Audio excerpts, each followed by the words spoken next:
Hey, hello and welcome to another episode of CP 2049, a solid state society. I believe tonight's session is session number 13. Um, tonight's session is also going to be our mid-season finale. A lot of interesting things are going to happen tonight, so hang on, grab on, or do whatever it is you do to your seats as we go through tonight's session. Um, at the end of, well, since it's a mid-season finale, let's give a full recap. Um, we are in Icarus 1. Icarus 1 is off the coast of California, and it is a place where um, the forefront of technology and entertainment, bioengineering, and crime is hitting new highs in the year 2049. In this city is where our story is based. Our story revolves around a few specific characters, first of which is Yin and Neuro. The game starts with Yin and Neuro being assigned a job from a very powerful person in Icarus 1. Um, that night, as they're providing Overwatch for a transaction that's set up, they are ambushed. The software that they were supposed to help protect is stolen from them. Yin is left on the side of the road to die. Neuro is abducted, and that's how that session ends. From there on, Yin proceeds to call and reach out to her old contacts, namely her estranged brother Yang, an old flame machine.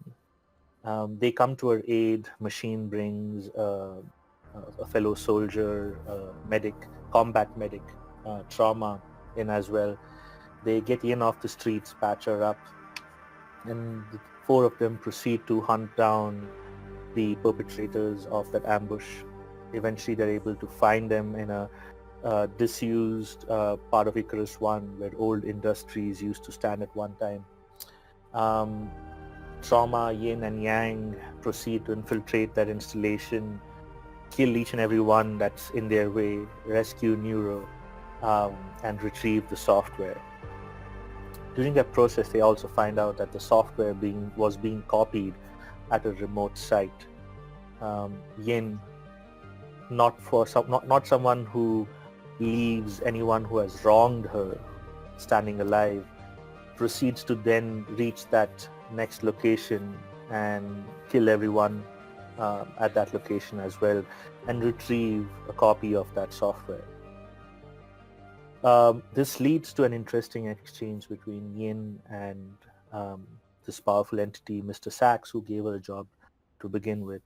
At the end of that exchange, Yin now has a copy of the software. However, some changes have been made.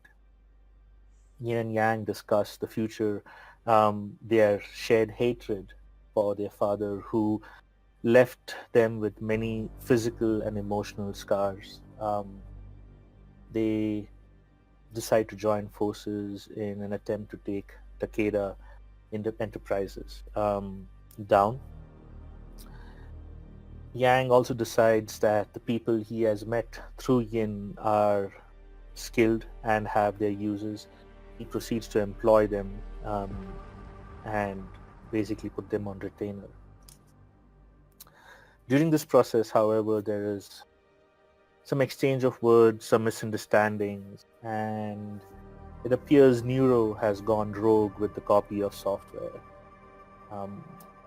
Yin, who had entrusted Neuro with the copy, is left kind of hanging, with everyone turning to her, accusing her of negligence and dereliction of her duty to keep the software intact. Yin flies off the handle, employs Machine and Trauma, and they assault the stacks. The stacks are the one place in Icarus 1 where there is no law, there is no order. When they proceed into the stacks to hunt down Neuro, so happens that the stacks is also having its own power struggle. Two rival gangs are at each other's throats trying to vie for the number one position. Eventually they succeed. get to Neuro's place, but find that Neuro has escaped through a very low-tech method, a hole in the wall. And that's where session 12 ends, with Neuro in the wind, yin, yang, trauma and machine left, standing in his apartment. And things seem to be kind of off. We are now 1 week after that event. And as the all-seeing eye, Oricrus 1, starts floating around, it finds all of our players and their characters who we care about. Yang is in the Lotus Blossom, as always, sitting in the chairman's room in quiet introspection, considering his next move, planning, counter-planning, making all sorts of attempts to see if there is a new way that he can take Takeda Enterprises down. Yin is in her usual hangout. The vapors of the drug she generally takes seems to be heavy and thick in the room right now. There are a few other hangers-on, but Yin is in a corner by herself, contemplating her next move. Machine is back in his old hangout, as always, sitting at the back of the bar, watching humanity pass by with neither a reaction or a care for what's happening around him. Trauma is in the hospital, as always, by the side of his daughter, figuring out, thinking how he can make ends meet and find some way to get his daughter back on the mend. But where is Nero? The eye goes all over Icarus 1. Last we had heard, he had caught a ride with Valentine. Valentine took him out of the stacks. Maybe he's at Valentine's place, and the eye looks for Valentine's place and eventually zooms in on Valentine's home. There we see Nero on Valentine's couch. Val is nowhere seen to be around. And as the camera kind of zooms in and pans around Nero's face, we pick up the game from there. Nero, go ahead, Nero. Nero's walking kind of back and forth. He's pushing the buttons on his data pad. He's reaching out and trying to make contacts with people he knows. He's kind of been pad surfing from here and there, not wanting to spend the entire week in one spot. He happens to be at Valentine's now because, well, it's Valentine. It's his friend. But he doesn't want Valentine to pay for what he's done. So he's told Valentine to go ahead, go out, look for some other place that he can hide as well. And then he would be on his way. Again, just like that first night that seems so long ago, the rain coming down on the outside, you can hear it against the tin of some shed, tinking off of it. There's feet walking by in alleyways. Nero stays dry in here, listening to the rain, looking at the soft glow of his data pad, trying to plan his next moves. He knows there's only one thing that he can do right now. There's only one step that can be taken. And he's already put the call out. He's already put the feelers out. He's already attempted to contact Sachs. He needs to talk to the man. He needs to talk to him and tell him what's going on. He needs to let him know about this software and what he found. Something's not right here. Something's gonna get thrown off. That little battle in the stacks, that was nothing compared to what's gonna happen if this technology gets into the wrong hands, if this software gets into the wrong hands. It could tip the balance in the wrong direction and this whole place is gonna go up. He needs to talk to Sax. That's all he knows now. He looks down, looks the number up the data pad, and tries to contact Sax one more time. And as Nero is attempting to contact Sax, the eye over Icarus One detects some movement in Yin's pad, and it zooms out of Nero's current hideout and moves over to Yin's drug den. Go ahead, Yin. Over this past week, what had happened originally, Yin did not want anyone with her. She did not want the drug addicts there. She didn't want those leeching off her. She didn't want to be seen by anyone before. Her entire goal was to get better. Maybe try and get off these drugs eventually. But what happened the week previous with what she considered to her at least, a betrayal of the highest order to her. It sent Ian in a tailspin, almost. And here she sits, cross-legged in the corner of her den, eyes half-lidded, barely paying attention to those mooching off of what she had.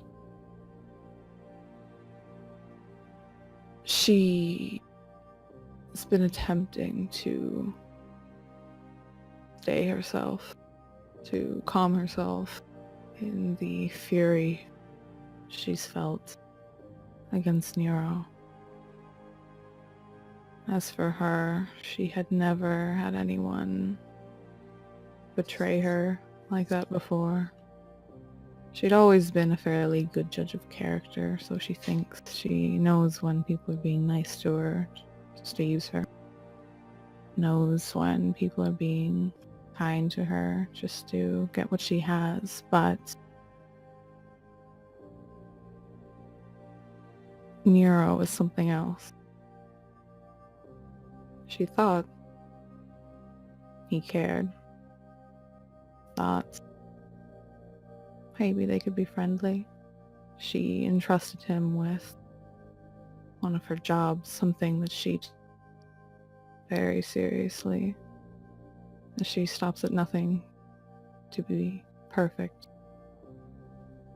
But due to this betrayal, she was seen as a disappointment to Mr. Sachs, one she holds in extremely high regard. And unfortunately, a disappointment to her brother. Her den lay in a mess, more than usual. And though she sits calm, collected, on the inside, she's an absolute storm of fury and anger. And all she can do now is wait for the call that she's been expecting all week.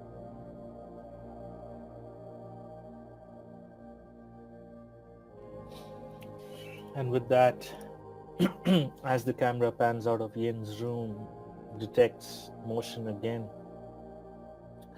And this time, a call that's being tried to make is finally connected. And over Icarus One, we see Neuro in Val's place and Mr. Sachs in his office finally connect. Mr. Sachs picks up the phone. Nero, this is most unexpected. Nero just kind of clears his throat a little bit. He nervously paces around the room while he's talking. Mr. Sachs, Yes. I don't know how much you know. I don't know who you've talked to. If you've talked to Yin. But obviously we need to meet. Obviously something went wrong when we went after that software.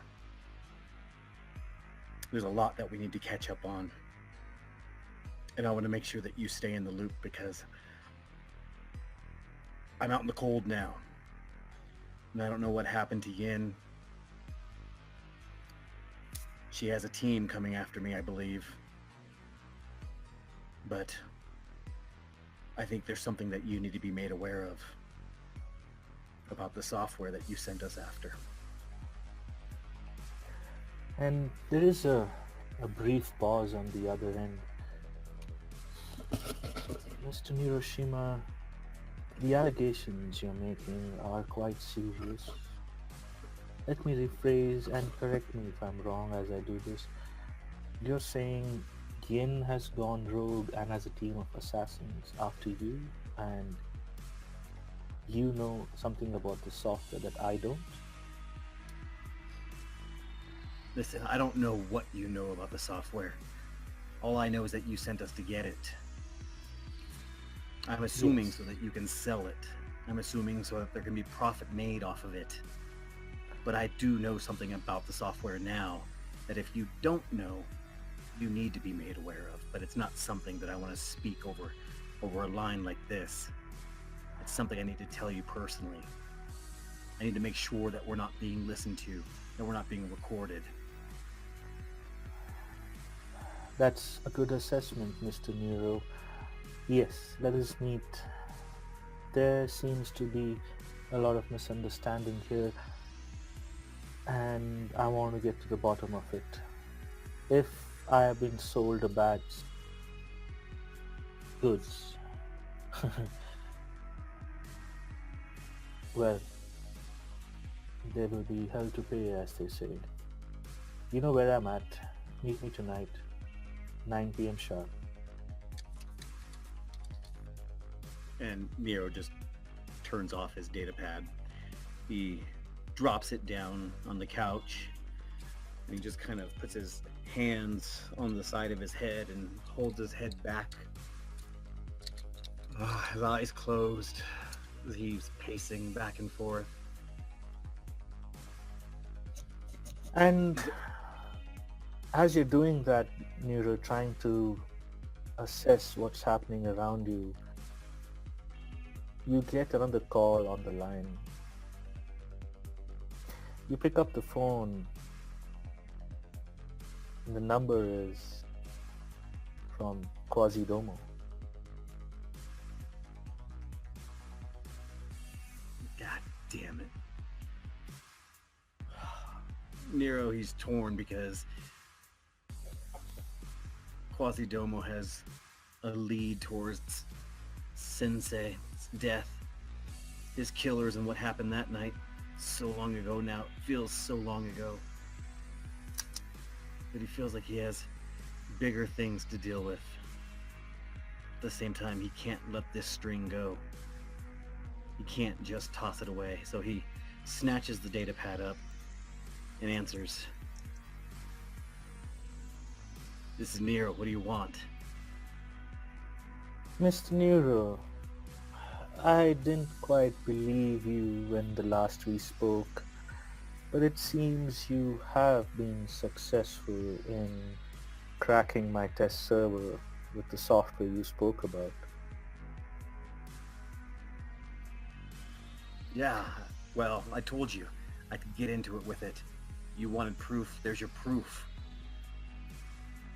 It is an excellent piece of software, and I believe the last time we spoke, you were going to sell it. I am interested in buying it. Is the deal still on the table? Niroshima thinks about it for a second.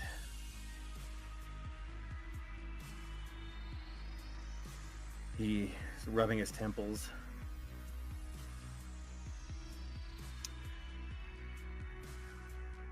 Yeah, the deal's still on the table. Excellent. I will set up a meet. We shall exchange the software for credits. Do you have a price in mind? I don't right now, but I will after another meeting tonight. I'll be in touch with you and let you know what it is. All right.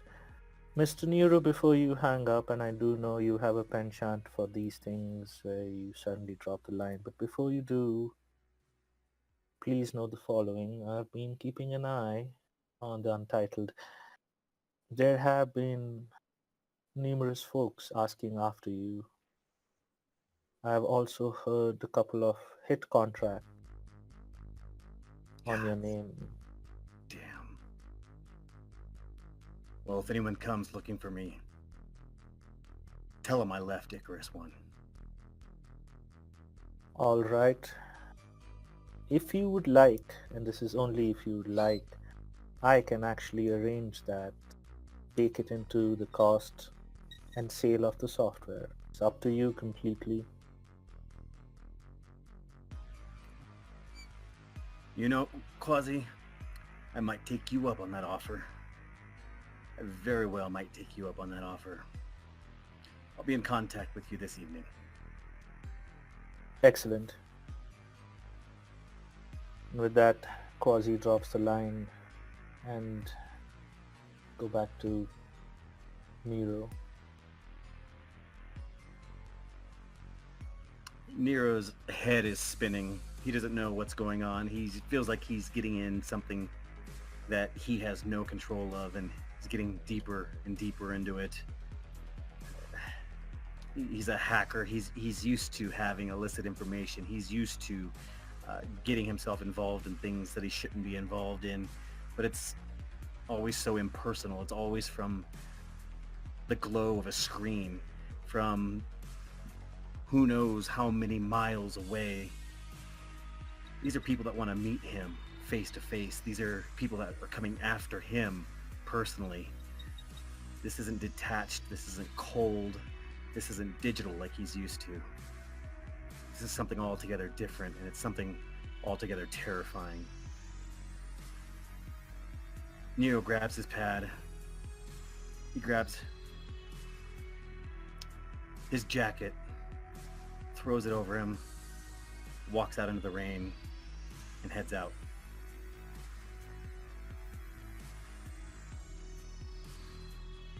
As Nero heads out into the rain, the camera zooms out with Nero's back just disappearing behind the closed door.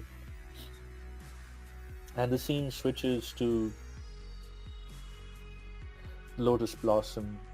Yang is at his work desk as usual, which is nothing but a personal strip club table.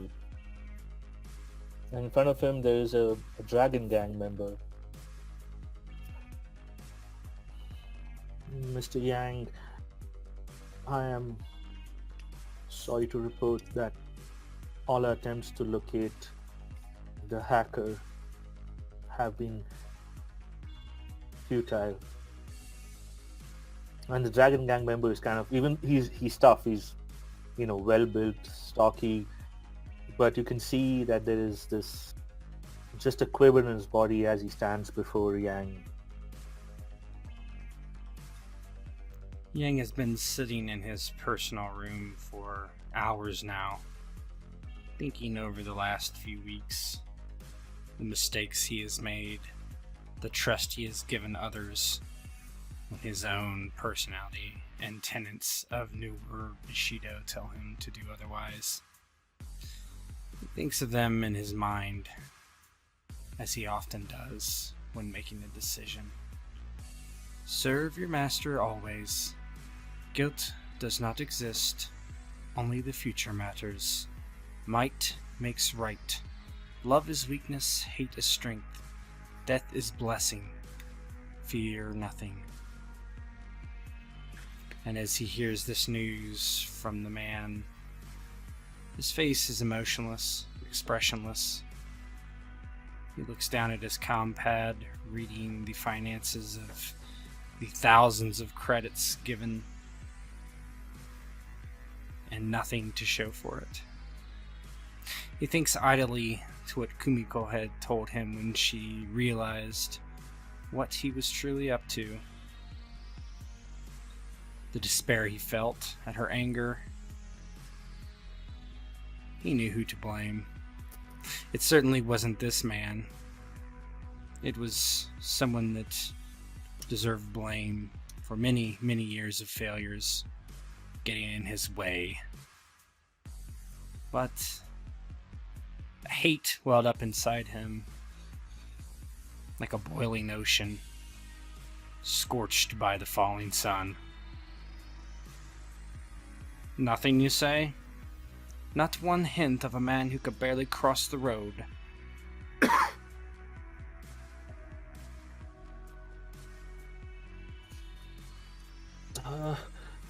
No, I'm afraid not. We have looked all over Icarus One, and he seems to have just disappeared.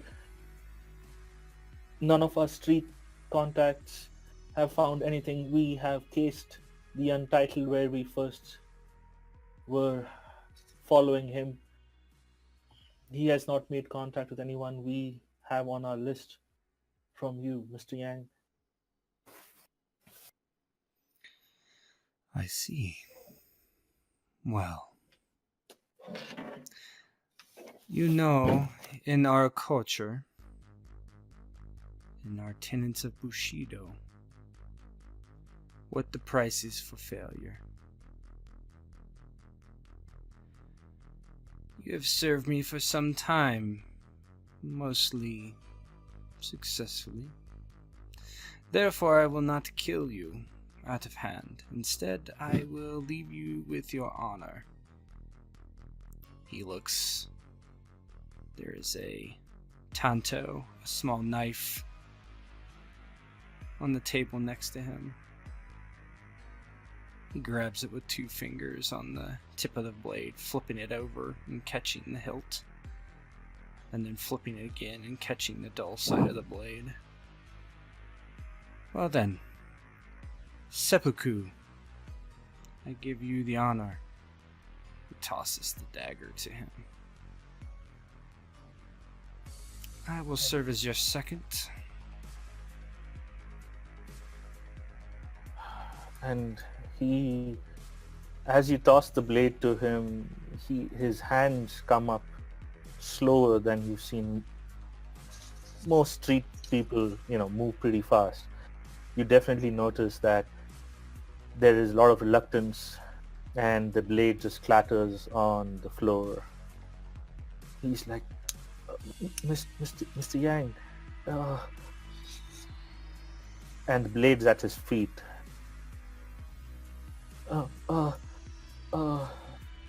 Let me roll this. See what happens.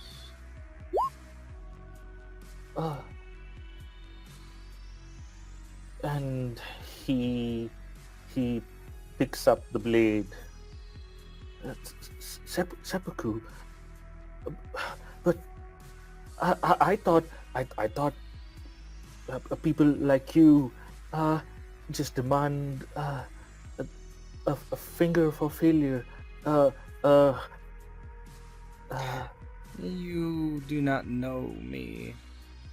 You do not know my will. You do not know my tenets. You do not know my lord. You have failed. This is your choice. Die with honor, and your blood will hit the ground, and only your blood.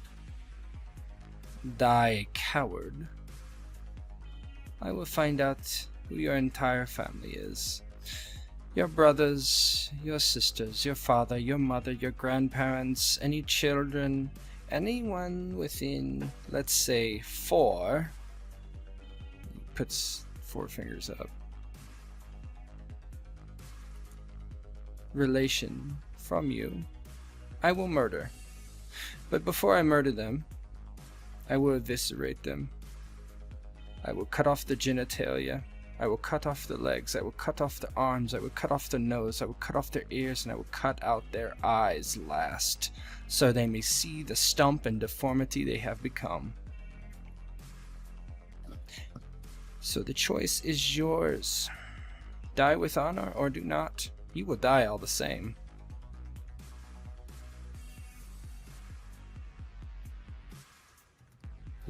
He stands there like utterly mortified.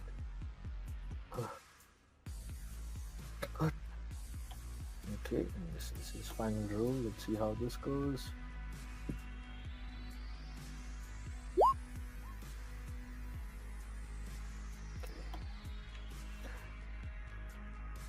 You see him kind of mull everything that you have said, and there's a moment of like confusion and bewilderment, followed by complete and utter panic. Next thing you know, he comes rushing at you with the blade. How does this look, Yang? The man scoops up the blade and charges him, I suppose. Okay, and these are weapons that you train with for a lifetime. There is no way his attack on you is going to make a dent. As you parry it and you bring do you have your blade with you? How do you handle the situation more? Yeah, my blade would be sitting on the dacia stand. He wouldn't even have it on him. Mm-hmm. He moves, parrying the wrist of the dragon gang member, turning it violently, attempting to break the wrist that the dagger that holds the dagger. And you are able to do that. This is a person who's used to street fights with weapons and fists. He is not trained in the art of the blade. He's but a dog of the street, a mongrel. And you're easily able to, break his grip on the blade, and the blade falls to the ground near your feet. And he has just rushed past you. As he rushes past, Yang turns and throws a back kick, hitting the man in the back and pushing him against and off the wall, bouncing like a ball. As he hits the ground, Yang turns, kicks down onto the man's sternum hard, but not hard enough to break his ribs. With the man sitting gasping for breath, he turns, finds the dagger, reaches down and takes it himself. That was a poor decision. Well, you do not deserve to die by my sword, or with any honor.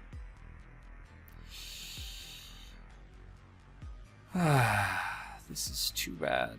He walks to the door, opens it, hits a button to call in local security.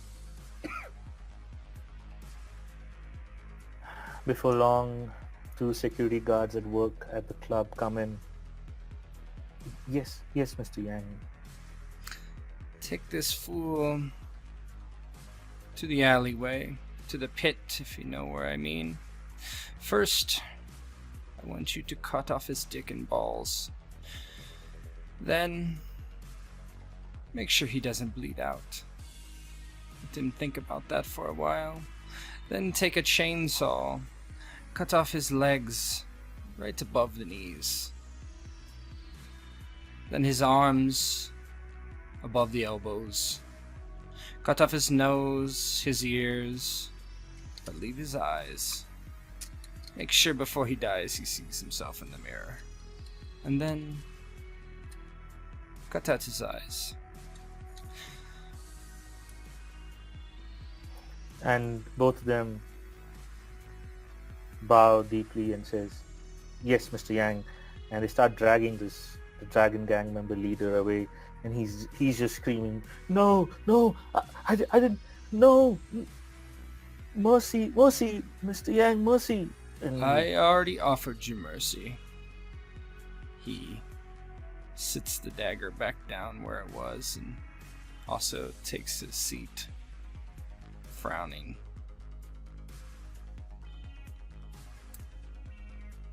And as the camera pans out, the Dragon Gang member is being dragged out through the club. Not through the clientele, there's definitely other ways out of the club for such incidents.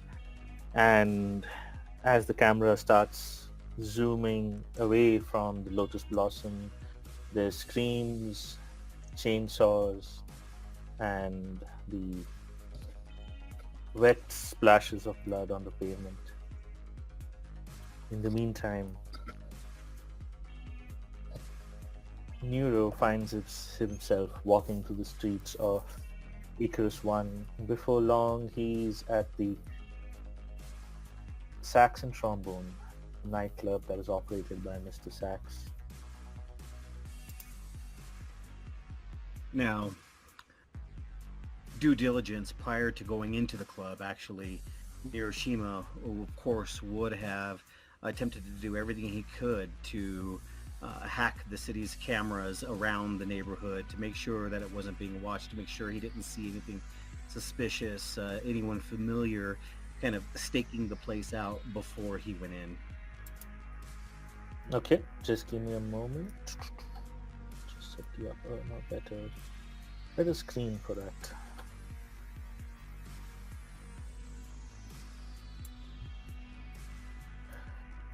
Awesome. So Nero, give me a int plus program roll as you use your mobile to hack into the local security cams that surround the club. Int plus program. Yes. Okay.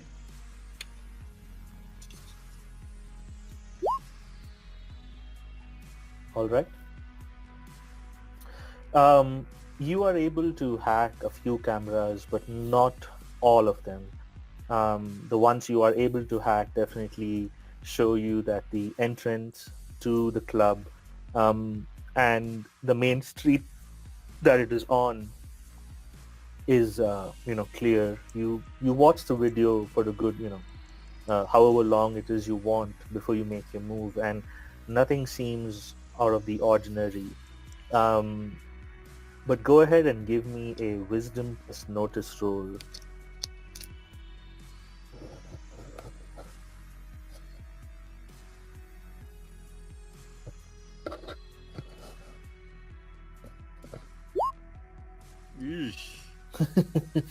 And you take some more time to just really be sure. Unfortunately, you're not able to get the cameras that kind of the alleyways and the back entrance to the club, but you feel that at least approaching it from the front, there seems to be no danger. No one sticks out like a sore thumb, or not even like a sore thumb. Nobody seems to be like kind of hiding in the shadows. That is your read of the place. And at the very least, I don't see anyone that I would recognize. Definitely not. Yes, this is no one you recognize is definitely in the images. But the additional time you take to actually make sure that nobody else seems little suspicious and shady. There's no one that catches your eye. Okay, so Hiroshima, he reaches into his coat and to the back of his coat, and he kind of takes a little zippered area back there, unzips it, and then pulls a hood out that comes out from the back of his data coat there, pulls the hood up over his head, over his face, and kind of walks through the rain and just walks straight up to the front of the club. All right. And with that, you walk into the club, and you are greeted by a person similar you've met before. He seems to generally be tending to the main public area of the club. At this time in the night, there are a few guests. The band has not yet started playing. There are a few people kind of tending to to the stage and setting up like, the sound system and etc. And he, the guy who's at the bar, he sees you come in and he's, uh, you are, sir? I'm here to see Sax. I have a meeting with him. He's waiting for me.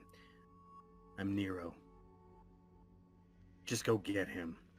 Or take me to him. Either way, I don't have much time, and you're wasting it.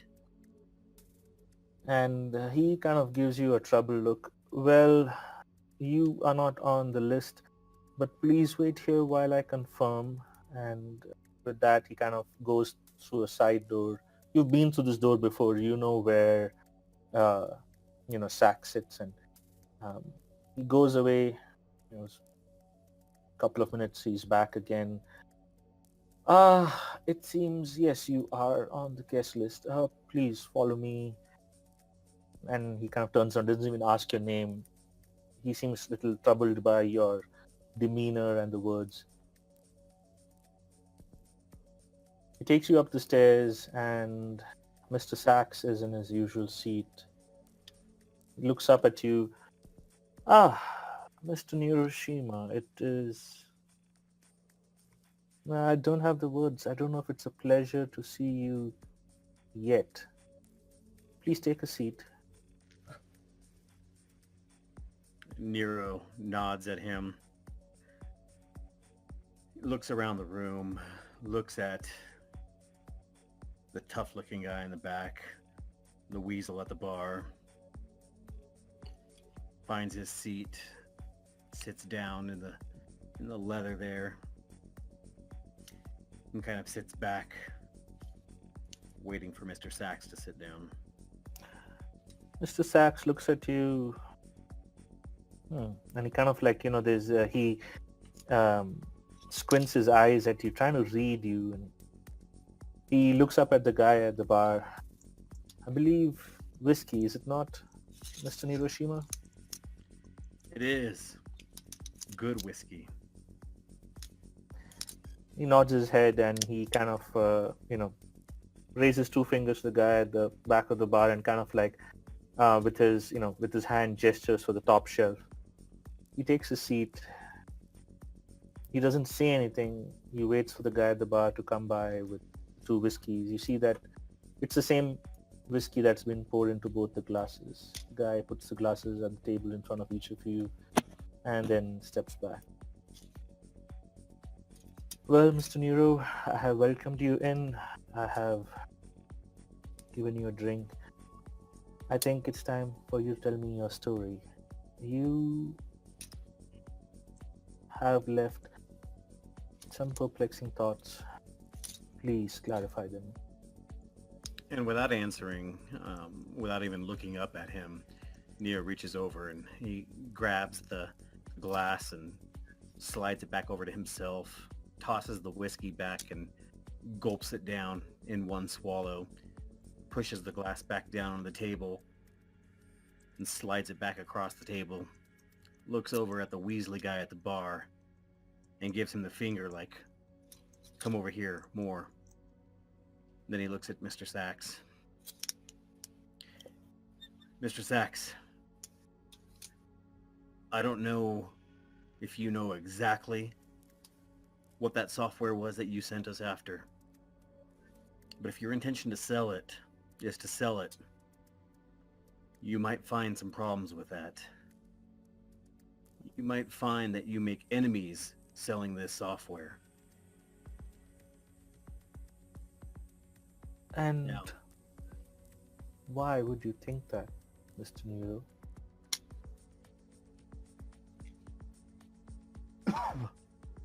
someone offered me some information about a friend of mine, a close friend. But I had to prove that I could get into another person's system first. So I used the software. I used the software that we lifted for you.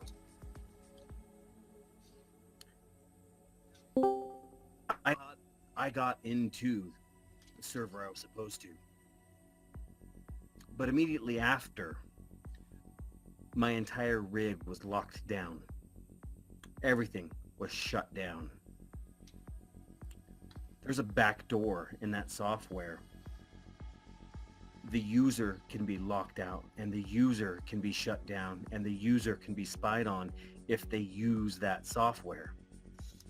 If you intend to sell it, especially for the vast amount of money that it's worth, obviously, you're going to have some very, very pissed off clients once their shit gets locked down and they found out that you just sold them a back door into their systems.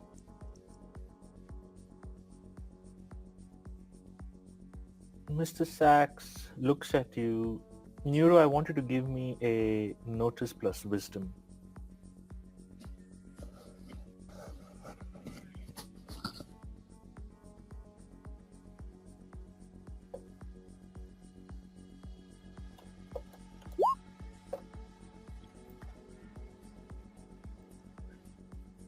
And Mr. Sachs, when you look at him and you're now closely paying attention to him,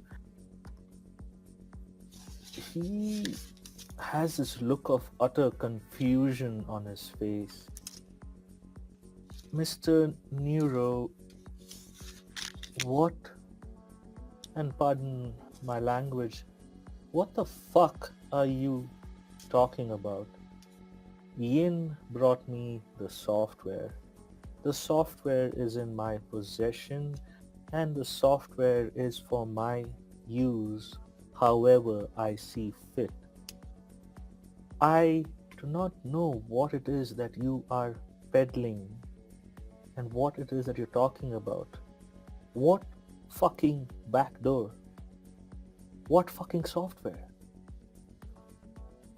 The software you sent us to get. The software that we walked into an ambush for. Yes? The software that started this whole goddamn thing. You sent us there. We stole it. We were ambushed. I was nearly killed. We retrieved it. And I made a copy. I made a copy of it, and in a second I made a copy of it, my whole system shut down. Please, the original software got locked in my system. Back, Mr. Nero. Yes, I sent you to get a software. Yes, I believe you were ambushed, and I'm very sorry for that.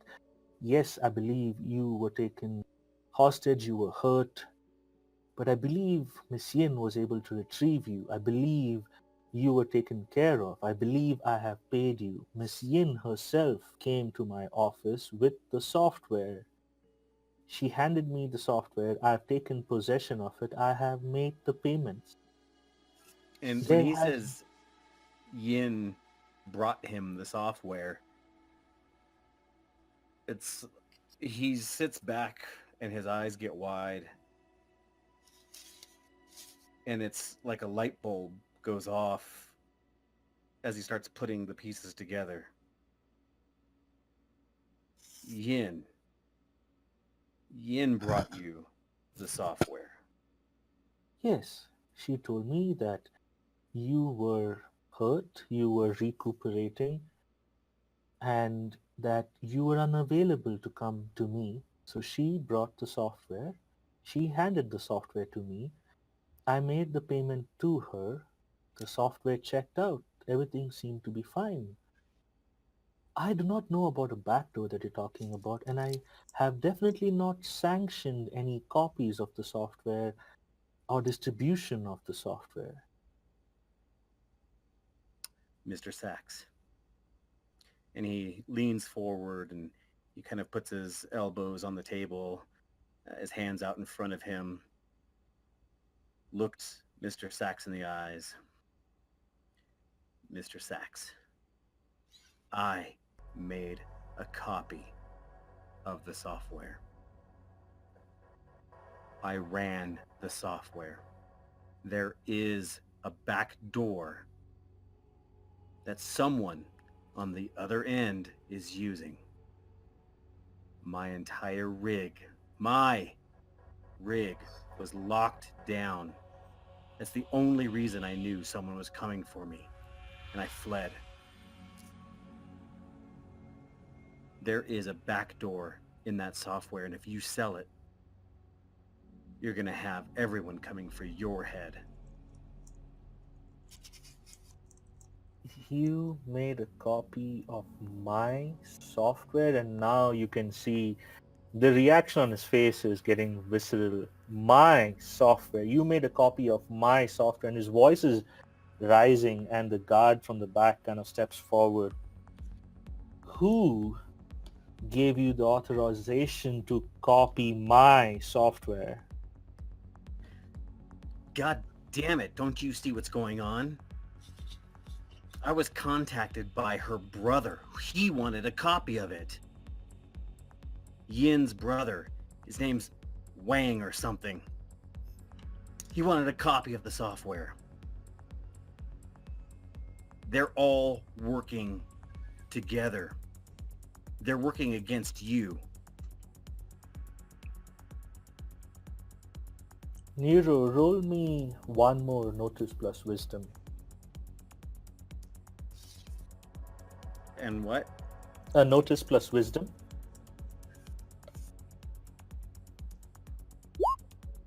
Oof. And he kind of looks at his guard and he shakes his head. The guard kind of goes back. And he kind of sits back. He raises two fingers again, and this guy from the bar comes forward with more whiskey. Mr. Nero, sorry, I let my emotions take a hold of me.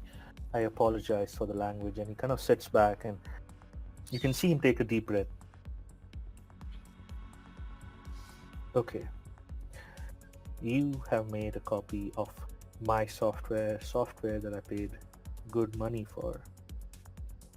Software that Yin brought to me on your behalf as you were incapacitated, you were recovering. I have asked my team, which is standard in these kind of transactions, to look at the software with a microscope in the event that some people try to dupe me, you understand. And when I took possession of the software, they verified and validated that the software was not tampered with. However, I did not see it fit to have them check to see if the software was copied, and I believe such things cannot be checked also. Now, you're telling me that this software that you have copied has a back door in it, and if I try to sell it, which I do not plan to sell it because it's my software, it is meant to give me powers, not somebody else. Well, if I do, which I don't plan to sell it, whoever I sell it to is going to come after me because of a back door in it. You can rest assured I am not selling that software. That software is for my personal use only. Now, I know that you're a man of capable intelligence, Mr. Nero, so I know you won't be as stupid as to bring the software copy with you. So there's no way for me to retrieve that copy from you, and I'm not interested in one more protracted deal with you. And when he says that, there is some contempt in his voice. I am thankful that you have brought to my attention that a backdoor exists in the software. I have the means to locate, isolate, and neutralize that backdoor since I own a copy of the software. Because you have brought this information to me,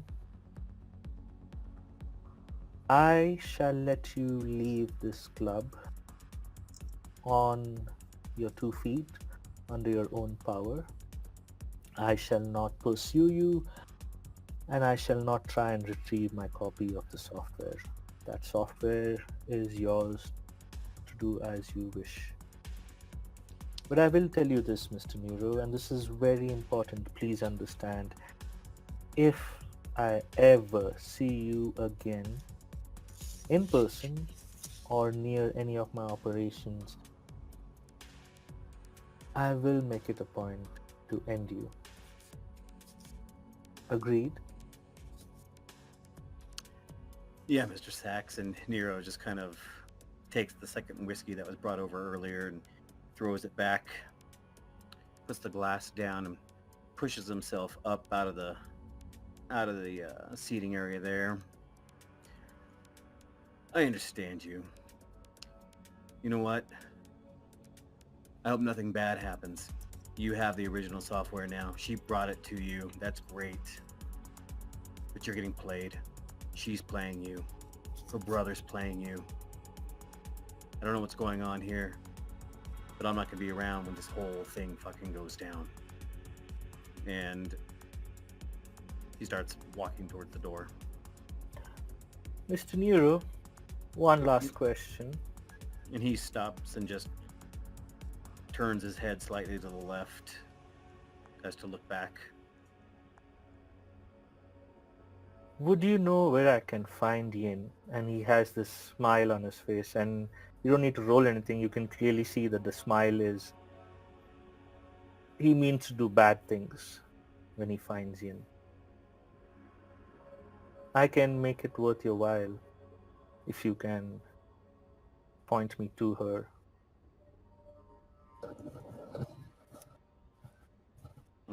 If not, it's fine, I understand. Walks back up to the table, and he looks Mr. Sachs in the eye.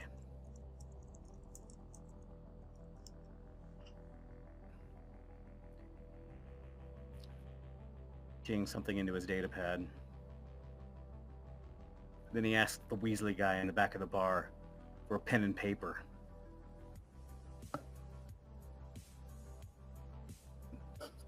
Comes over. Here you go, sir. And he kind of gives you and kind of quickly steps back.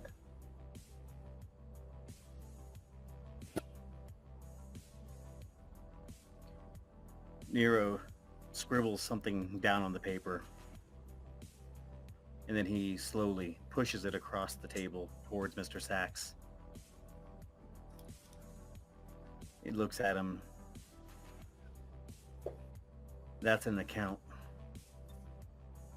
You can give me whatever you want in payment. And that there, and he points at another entry that he made in the writing. That's where you can find her. And he turns around and he walks out.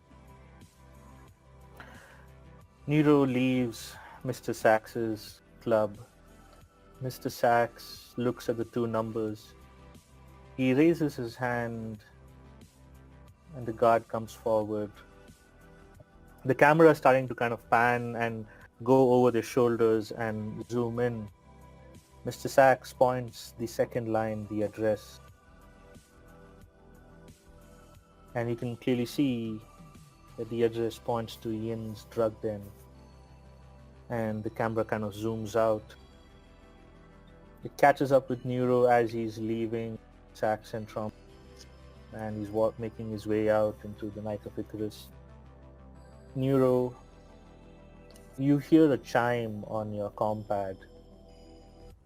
You pull it out and you look. The message states that you have been credited 20,000 credits into that account. Nero, with the glow of his compad and the rain coming down around him, he cracks the rare smile. And he sends a message back.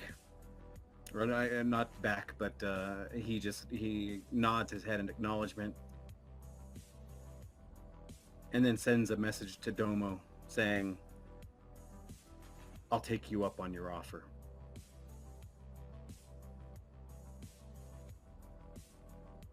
And he continues to walk down the street in the rain.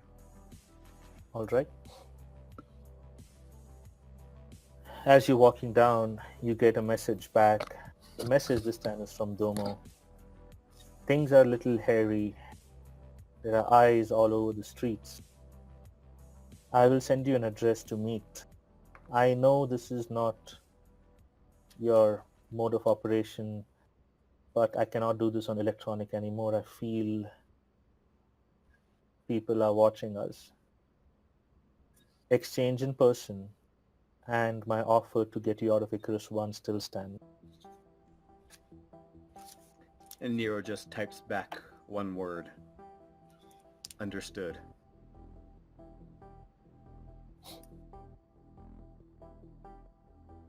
Back in the Lotus Blossom chair, Yang, you get a message on your phone. Neuro spotted, deals being made, possible extraction from Icarus 1. What do you do? I pull up the compad and respond with location ? Location, there's like, you can see the person is typing your message at the dot dot dot dot dot. Under investigation. We'll try to get you the location ASAP. And he responds, hurry. Your life depends on it. And then he goes and sends a message, a duplicate message to 3 people. Yin, his sister, Machine, and Trauma. Meet at the Lotus Blossom immediately. Nero. Trauma, how do you react when you see that message? Trauma, he's sitting there with his daughter, and then hear the message pad, and buzz and look at it, and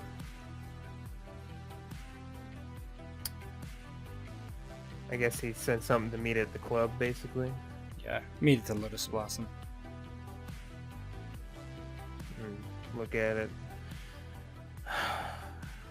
Type out 10 minutes, and then just get up, close the phone, grab my bag, and kiss my daughter on the head. See you later. Be home. I'll be back soon, baby. As Trauma leaves, the camera again zooms out to the night sky of Icarus and finds Machine in his usual den. There's some couple of bar fights, some bad women hanging around.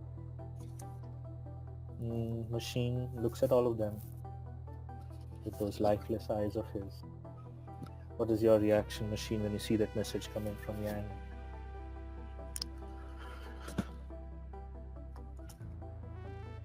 I imagine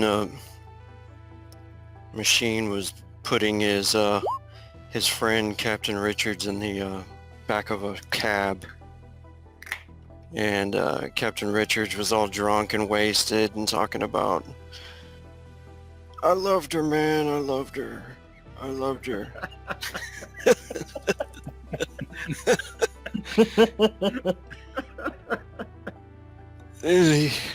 And Machine's just had enough of his whining about the woman that left him, and every time they meet up. And he tells the driver where to take him and pats him on the shoulder and closes the door as the rain's coming down. And he thinks about the words that they said that evening. I don't think I've ever loved anything. I don't know what it really is. I don't know what it's about. But when I see the pain and trauma when he talks about his daughter, it makes me feel like I don't want any part of it. The thought of being attached to something so strong. No way to break free from it. totally consumed by the pain.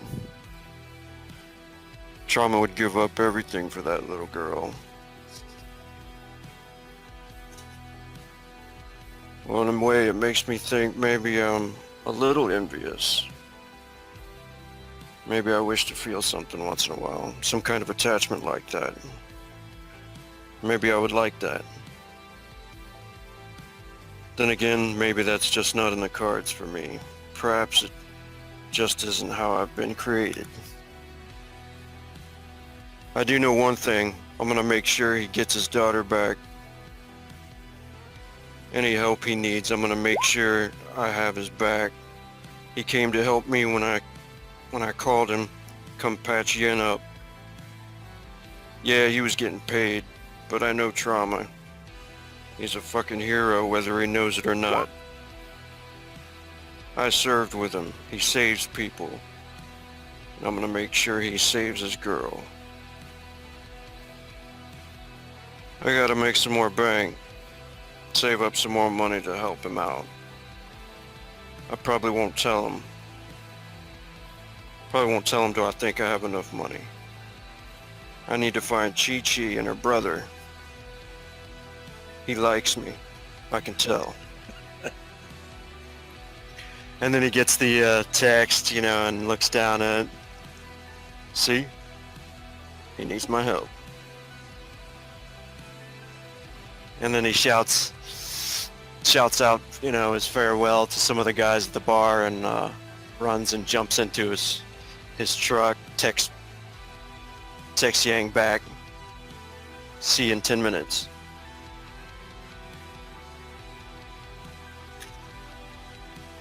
Awesome. And this is continuing a conversation I was having over Whispers with Neuro. You notice, Neuro, on your data pad, rogue streams of data leaving it. And it catches your eye and you start running diagnostics. And you realize that there is some sort of like a how do you call this, like an electric eye that's kind of watching the data. And then you realize that you had used your mobile rig the very first time with that software copy that Yin provided in Yang's club when you first accessed that server to get you information about Sensei's killers. And you realize the fact that you accessed that server using the software on your mobile rig that's on you in person has exposed it to the back door as well. That's the rogue streams of data you see leaving your, your system into.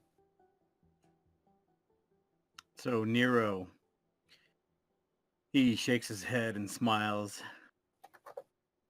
God damn. And he looks at some messenger coming by on his motorcycle. It's a crowded street. And he stops him. And he says, I'll give you 50 credits to carry this in your pack. And he tries to talk to the motorcycle courier to take his data pad. The motorcycle courier, he kind of looks at you a little strange, but 50 credits is 50 credits. He happily takes the data pad from you, gives you like a strange look, and then kind of rides off. Yep, Nero makes sure that he shoves it in one of his saddlebags and watches as his data pad goes driving all over Icarus 1.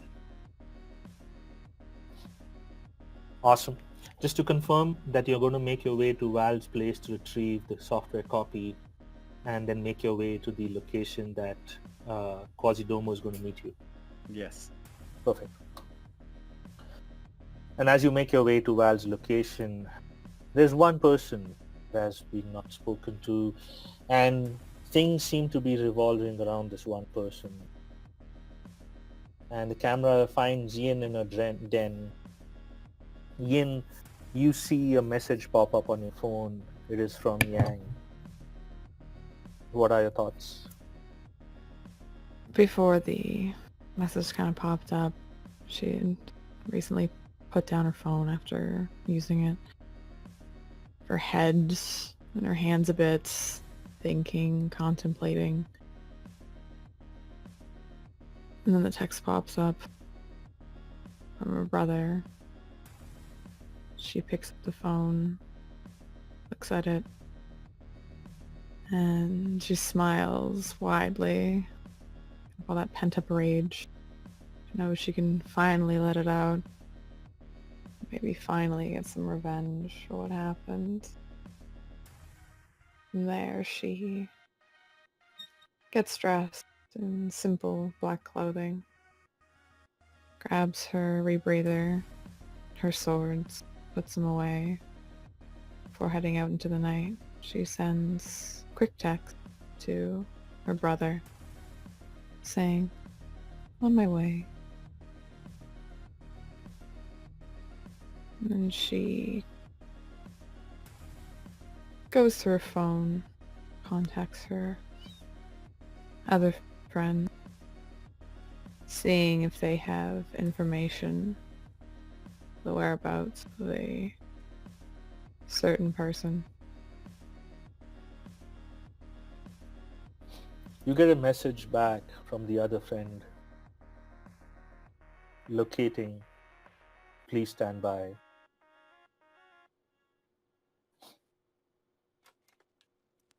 And Yin... Go ahead. Oh, sorry, go ahead. Yin starts to head out to her brothers and to Lotus. And as the camera starts kind of panning around, kind of everything's like in a kind of a movie, right? So as the camera pans around and you see Yin step out of a drug den onto the cold streets of Icarus 1. Yin, you kind of hear in the distance like tires squealing. There's some kind of a commotion coming towards your direction. You don't think much of it. You get out on the street, you take a left and walk away. And as the camera is kind of zooming away from steps to what looks like assault vehicles kind of careen around the corner, by which time you have left the area and you're kind of making your way to your brothers, careen around the corner, and then come at the door of the drug den in a pincer movement. Out of the assault vehicle steps out 8 men dressed very similarly to Mr. Sachs's personal guard. They kind of take assault positions at the entrance of the drug den. They look at each other, set a, like a breach charge on it. There's an explosion. The door kind of, gets blasted in. They rush into a smoke. And with that, the camera completely zooms out back into Yang's office.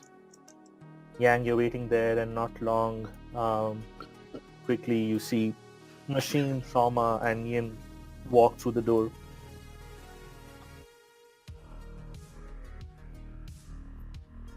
Go ahead, guys. Machine's gonna come in and have a big smile on his face and like clap his hands together. Yeah, we found Hacker Boy, huh? You want to switch the slide there, Zachary? Oh, sorry. No, My you're fine. bad. Yeah, Yang is looking down at a compad as people start to file in. We have a lead on him, one that we need to act on immediately when it comes. Kind of takes. Also, briefly, sorry, Yin's not in that room. Oh, Yin is not in that room? Yes, she is. Scroll down. Yeah, just zoom out a bit.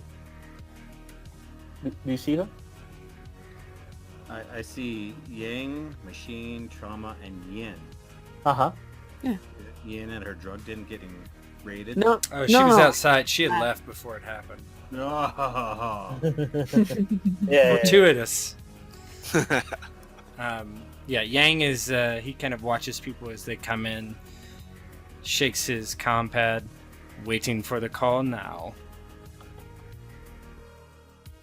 Yin's eyes look a little bit reddish, not the usual color that is, even though she inhales enough drugs for it to be slightly puffy. She's got a fairly somber expression on her face. She looks down at her phone as it buzzes. She pulls it out. She addresses her brother, though. She looks down. So, who is this information from, brother? The dragons. I motivated them. His lips curl very slightly in a smile, which he does not often do. You seem a bit off, even more off than normal. What's wrong? She frowns as she looks down at her phone. Again, not looking up at Yin or Yang. She's typing something back. Finally puts away her comm pad. It is nothing but disappointment, brother. That is all. Sister? What is this disappointment? Do we need to actually argue at this point? The disappointment is in myself, brother. That is all. Over what happened, I am glad you have found Nero, or at least are in the process of doing so. But this week has taken a toll. I look forward to this ending. We are not close to the end yet, sister. This is only a beginning. The ending of Nero, I mean. Yes.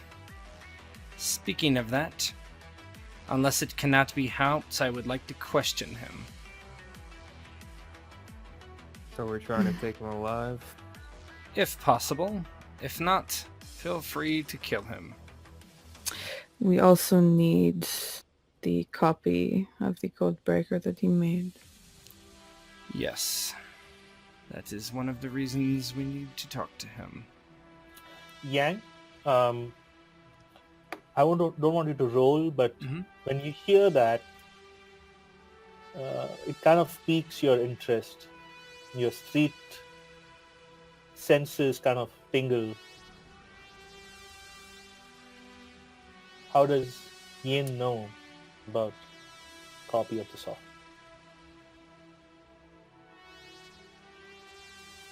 Out of character question. We never actually made the copy yet, right? Mm-hmm. No. It was, I think from what I remember, didn't it look like he copied it when we were in his apartment? Something. He copied something, but the code breaker was in his computer. Yeah. So so a couple of ways we can go about this. You can continue to have made that statement. And it was never corroborated that the software itself was copied. Something was copied. Or you can redact that and just say something else.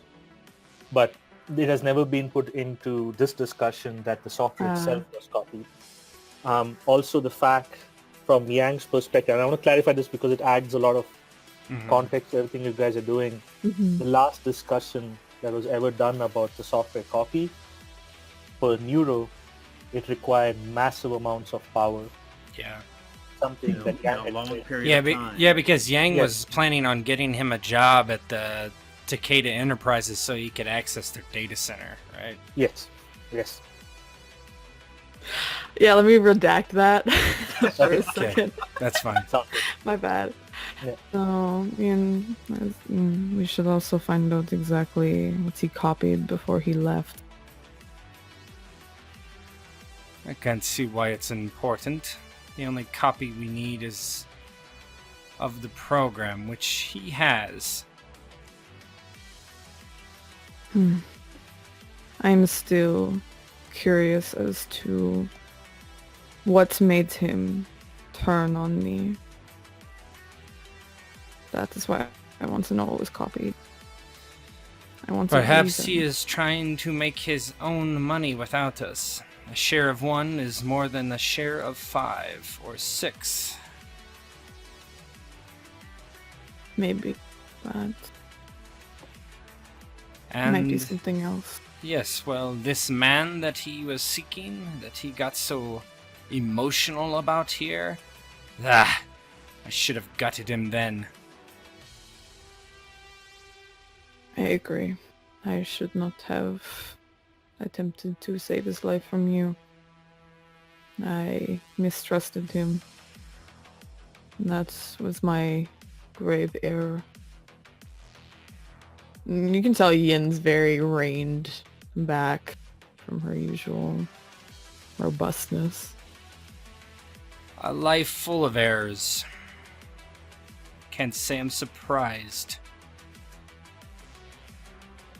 We need to do this quickly.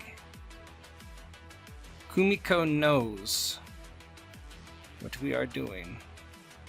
She could pull the plug on this at any time if she so desires. And if we do not succeed, she will.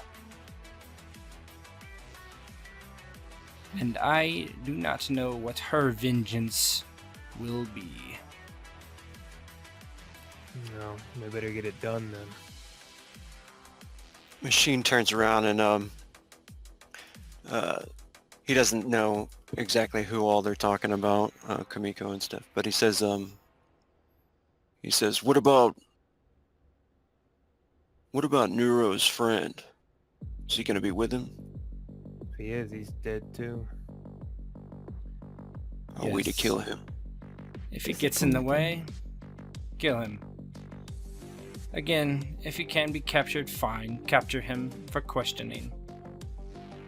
But he is inconsequential. He looks down at his compad, types in it again. Just the question, anything, question mark? And while you're looking at your compad, simultaneously, for theatrical effect, both yin and yang, your compads both buzz. One that is on Yang's compad, it reads, Icarus docks, subject matching description provided, seems to have conveyance off the island. Time and pier unknown as of yet, still working. Yin, your message reads, Neuro confirmed for departure, Icarus docks, time unknown, pier 15.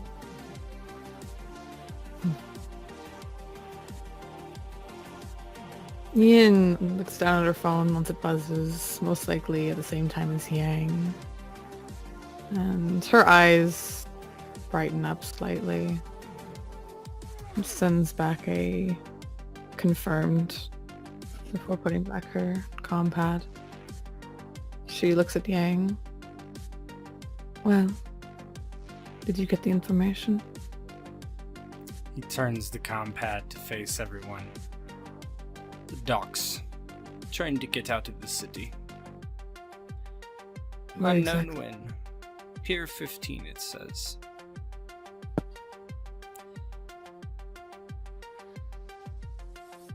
Well.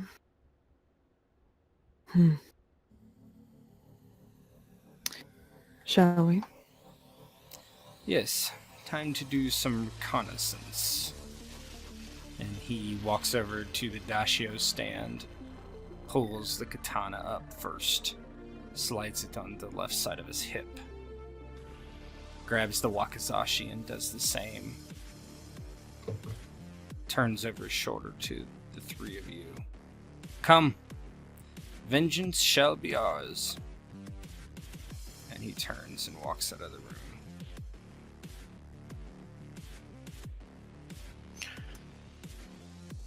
Machine will smile over at Yin and kind of elbow her friendly. Say, let's go get Hacker Boy. And Yin pulls Machine aside, kind of behind as Yang and Trauma leave. And whispers in his ear. You mind if I maybe stay with you for a few days? My house is getting... She looks back down at her data pad. Looks back up at him. Fumigated.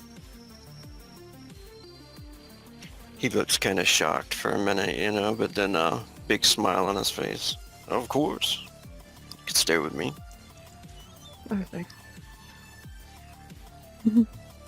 Shall we? He nods.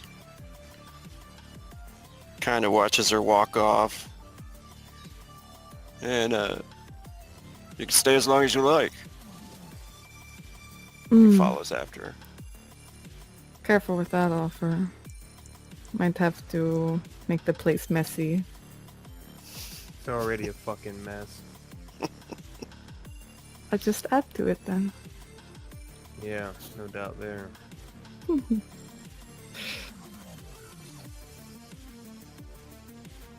Trauma, Yan, Ying, machine.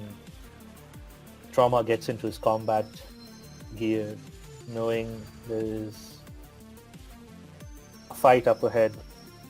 Yang gets into his combat gear. Machine is always in combat gear. And they all head out of the club. A few eyes turn towards them, seeing them walk out. But everybody's seen Yang and his silhouette before. Nobody stops them. Nobody asks any questions. They get into Trauma's car and make it out onto the streets of Icarus. And while that's happening, the camera zooms out over the city and goes back towards where Nero was last seen, heading towards Val's home. Nero, as you get to Val's home, open the door, you see Val in there. And he has like a questioning look on his face. Nero basically rushes in. He's flustered and he's frustrated. He just had to throw his data pad out because he was afraid that he was being watched or spied on. He's starting to get paranoid. His rig got shut down. He threw his data pad out. He's being chased. He's just tense and nervous and paranoid. And he walks in, his hands on his head, shaking his head. Oh, Val. Val. I know I've messed up. I know I've messed up a lot in the past, Val. I've drug you into a lot of things, but this is the worst, friend. This is the worst. You need to get out of here. You need to go dark, and you need to get out of here. And Val kind of looks at you, pulls out a cigarette, lights it. Go dark? What do you mean? What has happened? I'm hearing rumors on the street, Nero. I don't know if you have a bug out bag. I don't know if you have other identity. You need to get out of here. You need to pretend to be someone else. You need to leave the stacks. You need to leave Icarus 1. You need to leave this place. Nothing good is going to happen here. Something big is happening, and we're not on the good end of it.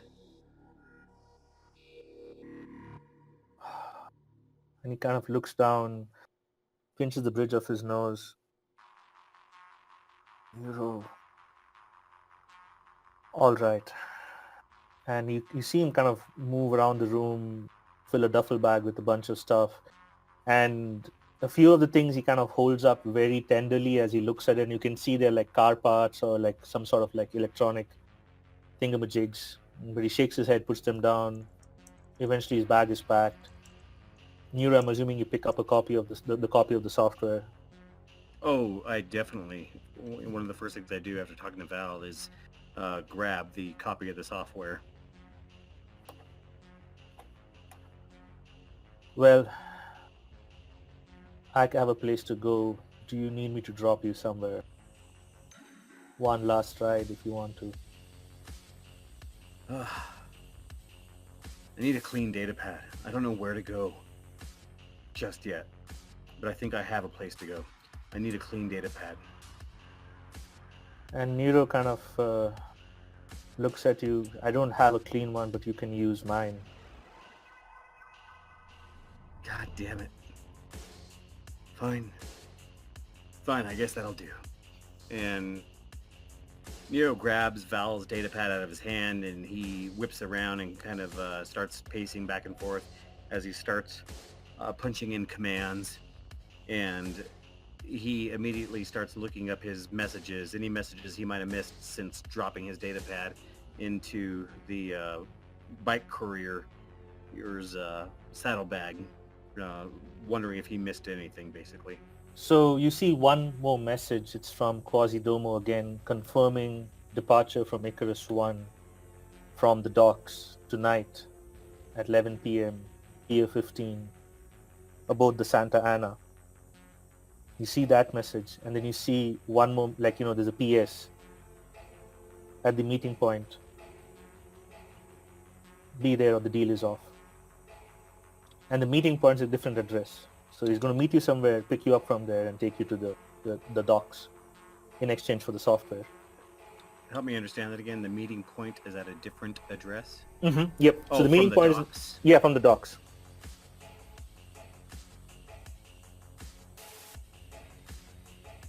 So you have two addresses in the message. One is the docks, where you know that the ship, the pier, the time, and he will give you like whatever paperwork you need to get onto the ship and leave. So that is where you need to leave Icarus from.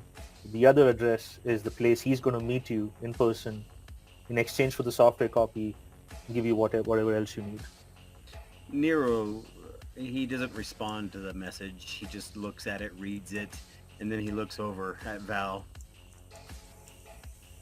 He looks at the data pad and he looks at what type of data pad it is, what generation it is, how much power it has. Then he looks over at Val. Do you have a real rig anywhere? Do you have something I could use? Something I can work with? And while I'm not a hacker guy, I don't have anything that remotely matches the power you're looking for. And you look at his data pad is about like maybe 2 generations, not even 2, I would say at least 4 generations older than the one you just let go of. Val being like somebody who lives in the past. Yeah, exactly. Well, Nero, what's the move here? I can take you wherever you want me to take you. And Nero looks at the address that Domo wants to meet and says, "Yeah, buddy, this is where I need to go." And he flips the data pad around and shows him the address. Val looks at it. Oh, I know where this is. We can get there in a jiffy. And you see him do his signature move. Drops the shades. Yes. Let's ride.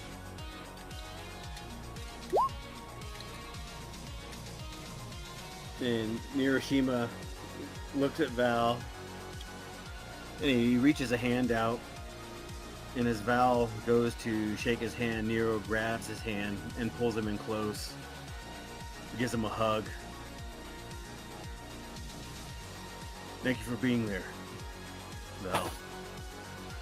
Thank you for being a friend. Anytime, buddy. Know this, after this, I'm not going to pull your ass out of the fire again. You're on your own. After this, I don't blame you for driving far away and getting as far away as you can. And with... Nero turns and follows Val. All right.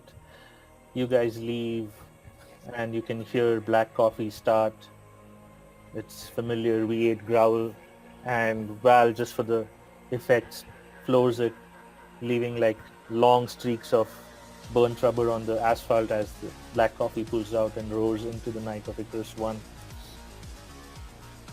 On the streets where are you guys? There you are. Yang, your phone rings. Pier 15 is the only word it says on it.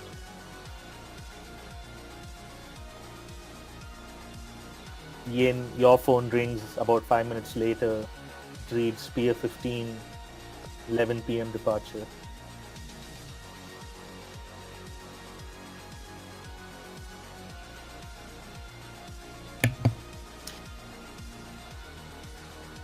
Yin looks over at Yang. Any more news? Mine just said Pier 15, right? Didn't say the time. Yes. No. Yeah, he says Pier 15. Hmm. No She'll time. look down at her data pad. Close it. And put it back in her pocket. You'll be there at 11 p.m. Yang raises an eyebrow as he stares across at Yin. And who is your contact, sister? I have many friends in the city, brother. I did not just sit on my ass this whole weekend, or this whole 5 days. There are things that I was doing that was in motion. Good. 11 p.m. then. Hmm. Let us find a good spot and come up with a plan when we get there. I say once we see whatever vehicle he exits, we blow it up. Perhaps. I do want to talk to him. If he is with anyone at all. Well, certainly he has arranged a way off Icarus 1. He could not do that by himself, so there will We be need- people there. We can kill them all too. With pleasure. No one leaves alive. Agreed. Good. Machine, please. Pedal to the floor. Let's go.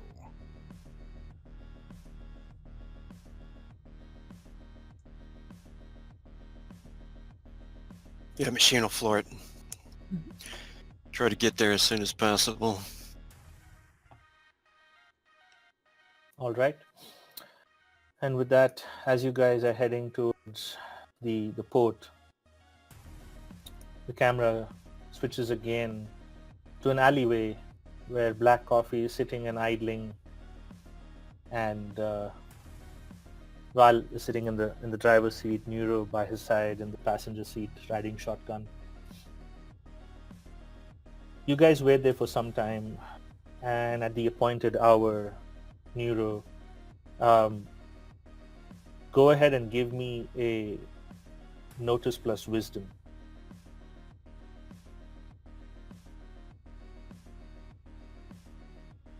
You know I'm not a very good noticer of wisdom. Yeah. He's at the dock. La da da da da da da. Yeah. So you are there, and Neuro, give me. No, it's not yet. Not yet. I have ADD. If it's not on a compad right in front of my face, I don't notice. So Neuro, you're sitting there nervously, kind of looking at your compad, looking at the watch, looking at the compad, looking at the watch. Val is sitting there smoking a cigarette, shades down. He's quiet. He's been in the situations before. He's anticipating. He's not making a move just yet. And right on the dot, around the corner, a car pulls up.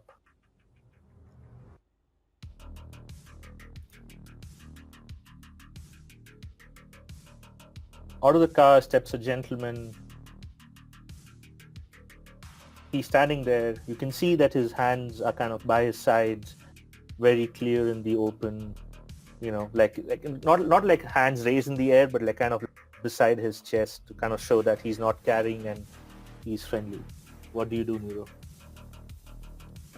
Nero, seeing him get out of his car, looks over at Valentine, gives his old friend a smile, nods.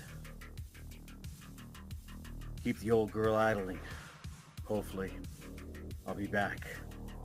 And he nods at him and opens the door, flings himself out into the rain, and stands outside and starts walking towards the person who's getting out of the other car. He's the only person you see in the car, Nero. As you step towards him, he kind of steps forward and he says, Quasi-Domo sent me. I am to exchange, and he kind of holds like what looks like a plastic bag, like a see-through plastic bag, papers to get on a freighter in exchange for a disc. How do I know this is safe? How do I know it's not a trap? You're not setting me up. I am the only one here. You can take a look into the car if you would like. I see that you have somebody else in your own car. You have the advantage. You can take a look at the papers. If everything is in order, you can give me the disc. If not, I drive away and then you deal with Quasi-Domo. The choice is yours. I have one more request. I appreciate the papers. I appreciate the transport. I had to toss my pad. I need a new one. One that's up to date, one that's up to specs. One that I can use. Kind of looks at you like, he gives you a look like, when someone who's rich looks at someone who is poor in that disdainful look. He gives you that look. As if you're begging for something. Nero coming from the stacks is very well aware of that look. He's seen it a million times and it doesn't affect him anymore. He says, all right. He kind of rolls his eyes. He steps away towards his car, goes in. You can clearly see he kind of bends down. He picks up what looks like a data pad and comes towards you. This is the only one I have. It's a Gen X, and the current Gen is like Gen 11, so you can use this if you want. Nero grabs it, looks at it, flips it upside down, looks at the backside, kind of inspects it a little bit, nods his head, and very well. And then he gets on the data pad. He immediately uses a different login than he's used previously. Being a hacker, he knows the benefit of having multiple different identity and logins online. And he uses a login that he hasn't used previously to contact Domo. Awesome. And the phone starts trilling. And Nero, as the phone is trilling, you kind of look around you. There's this weird sixth sense kind of screaming at the back of your head. In a forest when you're hunting and suddenly the forest goes deathly silent, you get that sense something is off. And you turn around to look back at Val. Next thing you hear is the squealing of tires. Around the corner of that street, car comes into view. and it is coming at top speed, and for some reason you feel you've seen that car before. Next thing you know, shots are being fired from that car towards Black Coffee. A head pops out. The head seems extremely familiar to you. Suddenly this whole alleyway seems very familiar to you. This place reeks of failure from the last time. And you make out the face Go ahead. of Boris Olaf popping out of the car. You can see he takes aim at Valentine and he shoots an open full burst of a submachine gun at Black Coffee. The Black Coffee gets peppered. You can see Valentine actually get hit, and you see Valentine kind of drop down into the back seat. Out of the other window pops out Pavel Olaf. Pavel looks at you guys and starts shooting. Next thing you know, the guy standing next to you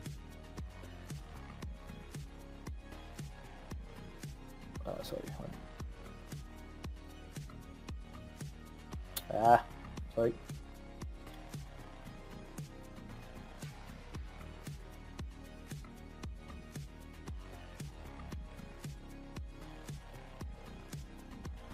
Falls lifeless.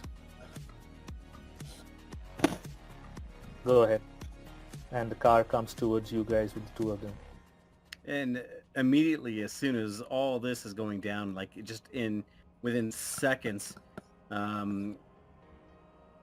Nero sees the man next to me drop. He sees Valentine get hit, and he immediately makes his way back towards Black Coffee and jumps in and just starts yelling, "Drive, drive, drive, drive!" and telling Valentine to get out of there. When you jump into Black Coffee, you notice that Valentine has been kind of hit on the head. There's like blood pouring from his forehead, and he's unconscious on the seat of Black Coffee. You are not able to make out whether he's alive or he's dead. And just as you're trying to get a sense of what the fuck is happening, Boris Olaf is at your window. We meet again. Seems our information was correct. Quasidomo the pig did squeal information at the end, and seems was fine. And as you turn around to understand what the fuck is happening, Boris Olaf brings his gun and smacks you in the head, knocking you out. Fucking Domo.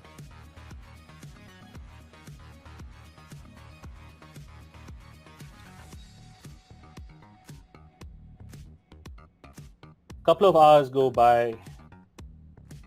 Nobody knows what time it is.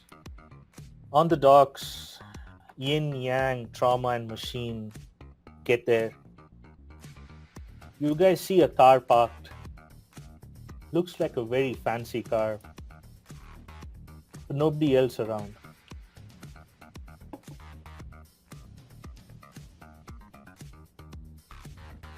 Yang looks over to Yin, frowns.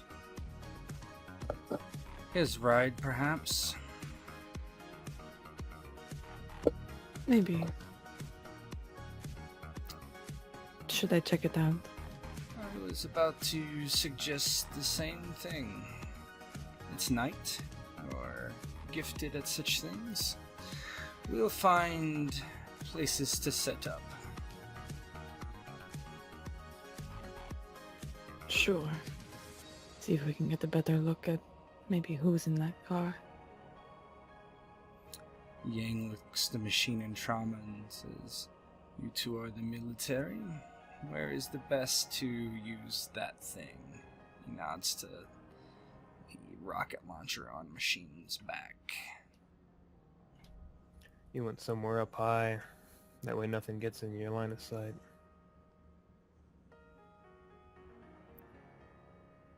Wonderful. As you guys are having this discussion, Yin, your phone rings. You look at it. It is Mr. Sachs. She'll pick up the phone fairly quickly. Yin, time is short.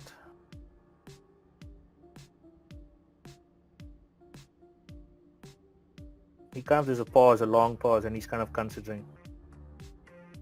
Nero has been captured. By who? By some very bad people. People I do not want the software getting to.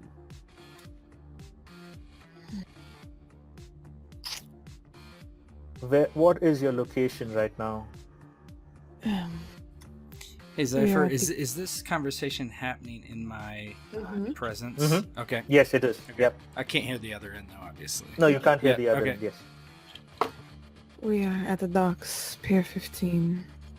When Yang hears that, he steps forward and grabs Yin's arm and kind of yanks it and gives her like this, "What the fuck are you doing?" kind of look. She'll give him a look, like, just hold on, like, hold up a finger. He just waits.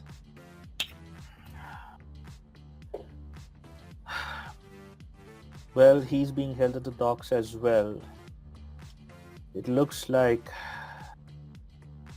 the people who have him are also going to use the docks to leave Icarus tonight. They cannot leave with that software. As I've said before, you have my full support. Thank you. I need you to get the software and kill whoever has seen it. Do you think they will be here as well, as it looks already set up? It is I'm unclear when assuming- they grabbed him. They might be there already. Look for people who are dressed in extreme military armor, carrying heavy weapons. Heavy weapons, military armor. Confirmed. We will engage. We will seek, and we will destroy.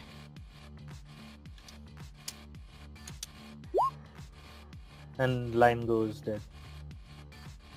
She puts the compad back into her pocket, looks up at Yang, looks to Trauma, looks to the machine. It looks like Nero has been taken hostage by some individuals who want, well, what he has. They need to be destroyed at all costs.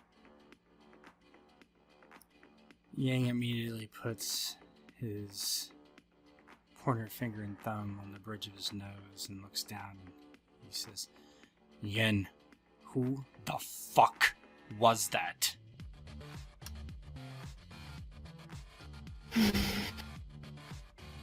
I cannot tell exactly who that was. But let me just say it's the person who assisted me in getting this software in the first place.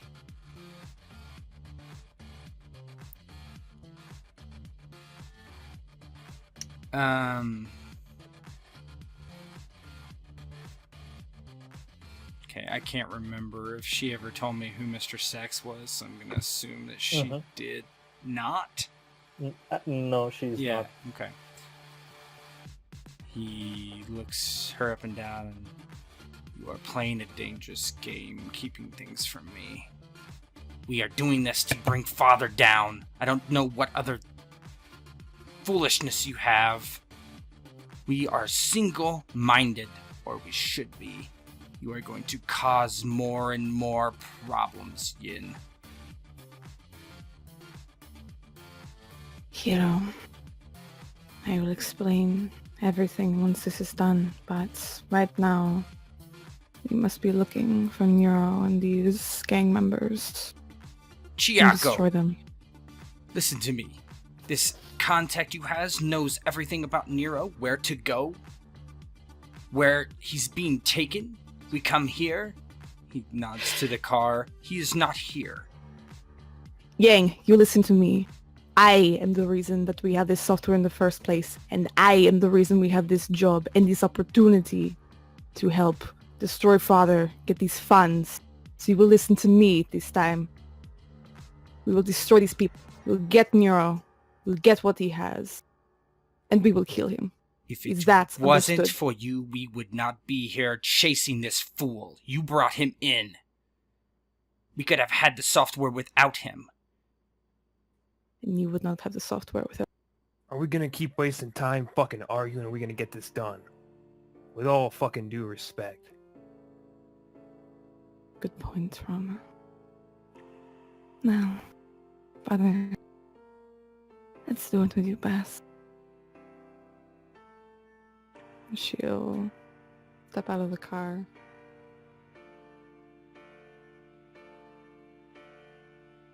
Yang is as silent as I am, just brooding. If anybody Machine is... looks- Yeah, go ahead. Go ahead. Machine looks over at both of them and, So he's not even here? Oh, what the fuck? I'm getting hungry, man. We need to get this. Amazing! I love this. Trauma just looks at Machine and shakes his head. Gets out of the car. Ian pokes her head back into the car. We will get food after, but first we kill everyone here. Well, I'm down with that.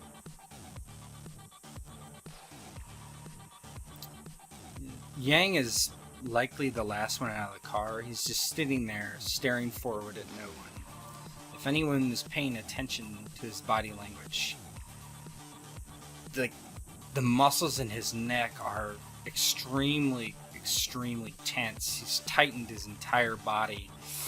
His carotid arteries are poking out of the front of his, the sides of his throat just from straining. As anger is just, he's in a fury. Eventually, he swings both legs out of the car, pushing the door open roughly and shutting it behind him. Chiako, Yes, hero. see who's in that fucking car. Drag them out, if anyone, and kill them. Right away. And Ian snaps to, takes to the shadows, and quickly hurries over to the other car.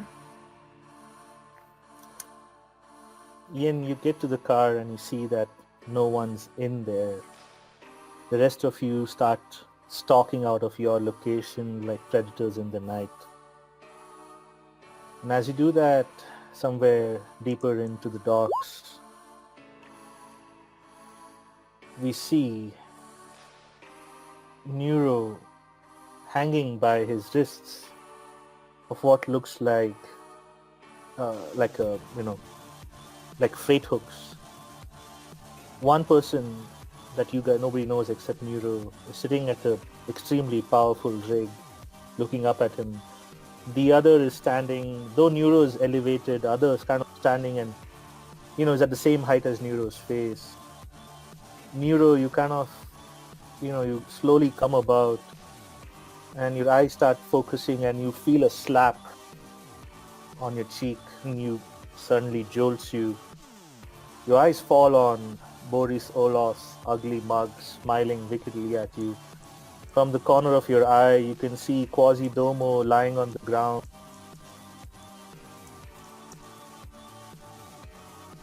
Beaten, bloody, bruised, moaning like under his breath. Boris looks at you, Nero.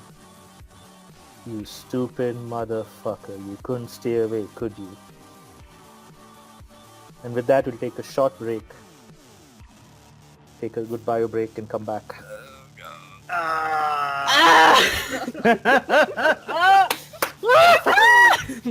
Machine fucking cracks me up. Wait, so he's not even fucking here? I want food. I'm hungry. Let's go In-N-Out Burger, man. Yeah, Yang would have been like, are you fucking retarded? But he was just so mad that he didn't even hear it. Yeah, he he was probably literally didn't even. deafened by rage. He's not even here. Let's go get a hot pocket. Let's go back to Nero's place. Cool. Let's take a quick bio Yeah, break. sure, and be sure. back. Okay. So good. I feel bad for like blowing up, but No. No, that was awesome.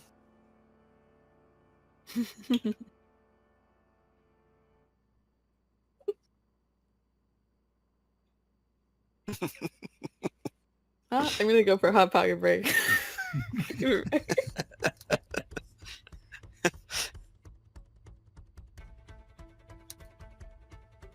I was gonna make him chewing on something, but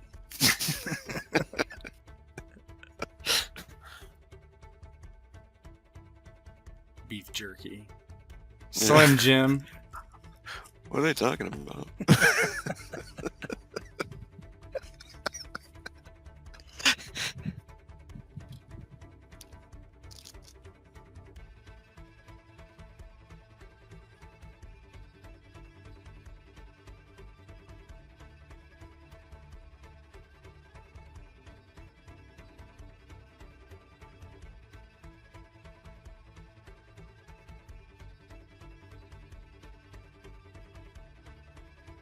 Gotta save Nero again.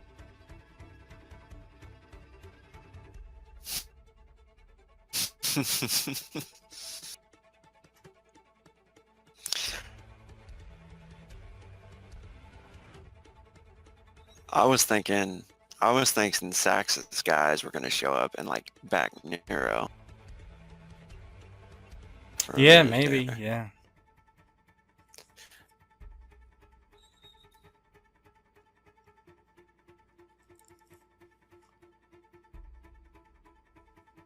I've tried to specifically not watch Yin's sessions that are on her own, so I don't exactly know what's happening, so I'm a little confused what's up with Sax and Yin. But I guess that's a good thing. That's basically her daddy. Yeah, I know that part, but I just don't understand. Like with the program, I thought my understanding, at least out of character, was that he gave her the AOK to distribute and sell that program. So I'm Yeah. wondering why he's pissed at her that she did so. Was it me and was it Machine and Trauma and Yin that was at the time or something? And that's when we saw Sax come out of the shadows there with his homies. At the Untitled bar or whatever.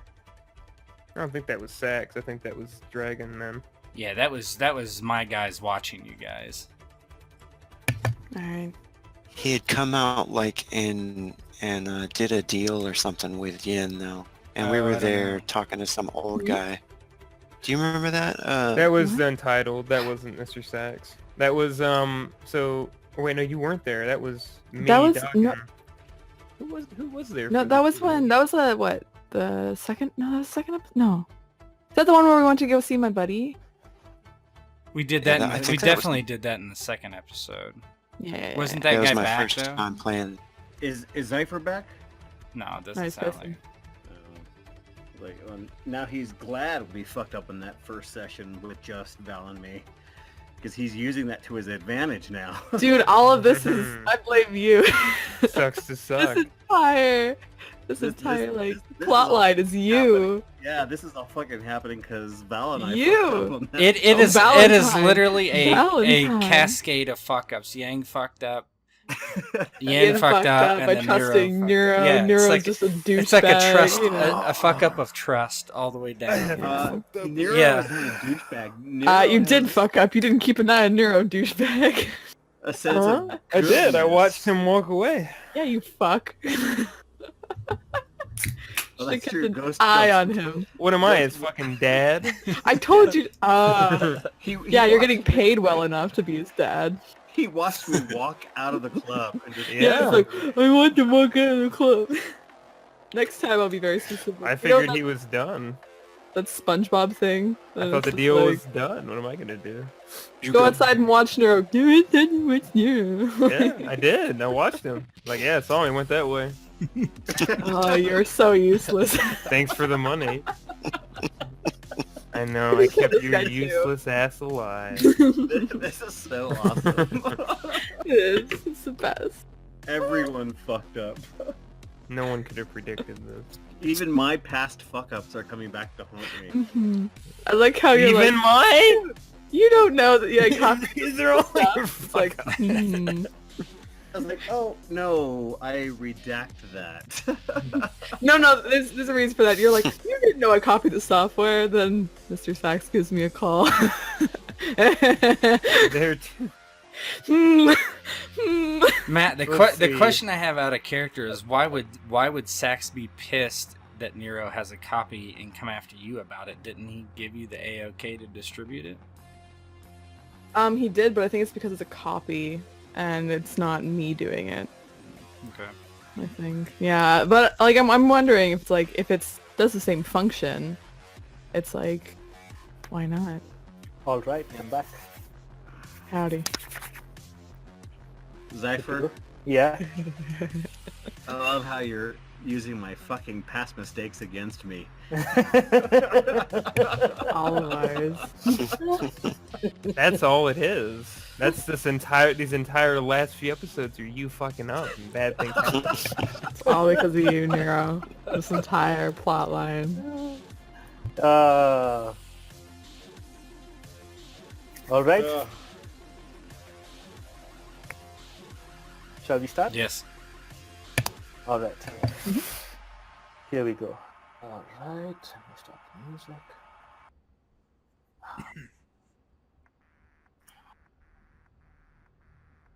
Nero, your eyes focus on Boris's face as he talks to you, and the words ring in your head. You couldn't stay away, could you, you stupid motherfucker?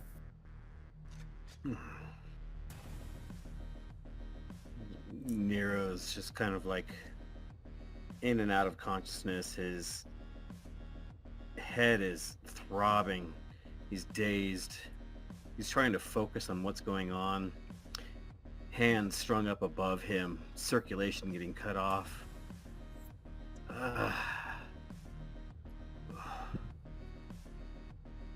What the fuck? What's happening here? What is this? As he kind of like struggles against the restraints. What is this? Boris looks at you, sees you struggling, not paying attention to what he's saying. He walks over to Quasidomo, who's, almost near death, who seems to be beaten up. Boris pulls out his submachine gun and puts through to Quasidomo's head. Do I have your attention now? As he pulls the trigger and kills Quasi there, the shock of the sound of the gun going off and the blood flying out, Nero turns and squirms in his restraints and kind of startles. Oh! What the fuck? What the fuck is going on here? Who are you? What do you want? Why did you hack our server?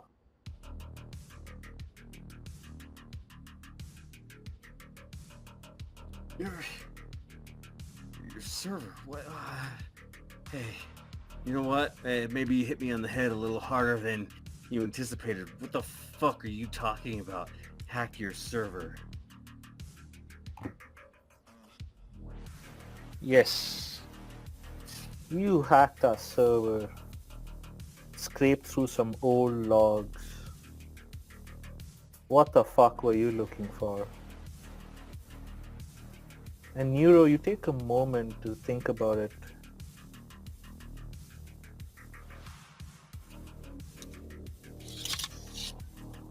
The only server you hacked in recent times were two servers. One was Quasidomo's test server, and the other, when you first ran the program, looking for info on Sensei's death, where you came across two names, Boris Olaf and Pavel Olaf. Nero going through those thoughts in his head and remembering and realizing what's happening now. Knowing that he hacked the server Quasi asked him to hack, and then hacked the server looking for who led to Sensei's death. It could only be one of the two, and maybe two of the same. He flings his head back as he's hanging there, blood kind of coming down from his nose, from his mouth, his wrists starting to turn purple, and he laughs. This is rich. I can't believe it. Did you two cheap, low-life fuckers, you killed Sensei. You! And he just kind of rolls his head as he laughs, hanging there. You two Boris. pieces of shit with no lives. You killed Sensei. Boris looks at you, he turns to his brother, Pavel. They both smile at each other and Boris looks at you. He's not as dumb as he looks. Yeah, we killed the old fuck. He screamed before he died. We jacked him out before he could even unhook properly. Killed his mind, you see. Nero, give me a mental save. As Boris proceeds to explain how he ended Sensei's life. If Nero kind of like fights against the restraints at that, and he's kind of twisting in them. He wants to fight them. He wants to do something, but he's fucking stuck here, and it's he's just fucking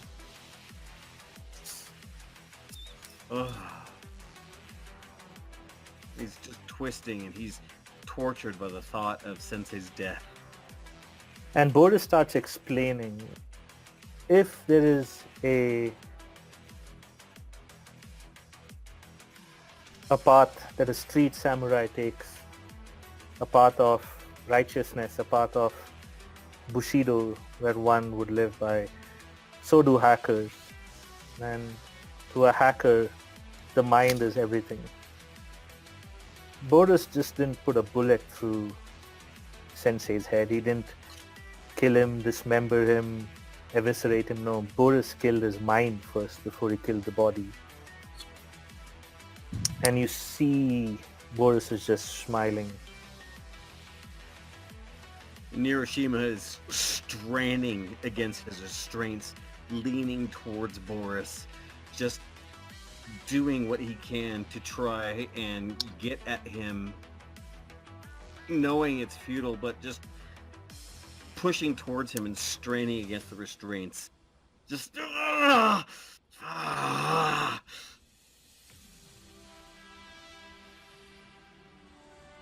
While this conversation is happening in here on the docks, all the four of you give me a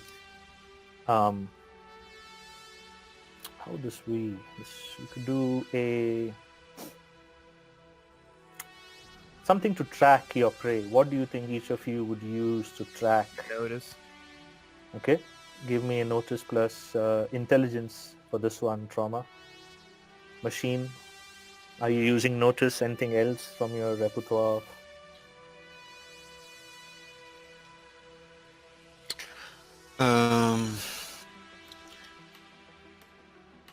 Let's see here. Like RP wise, what you would be doing so that I can, not just use the same skill over and over again. I can try to use something else, something you're good at. Same goes for you, Yin and Yang.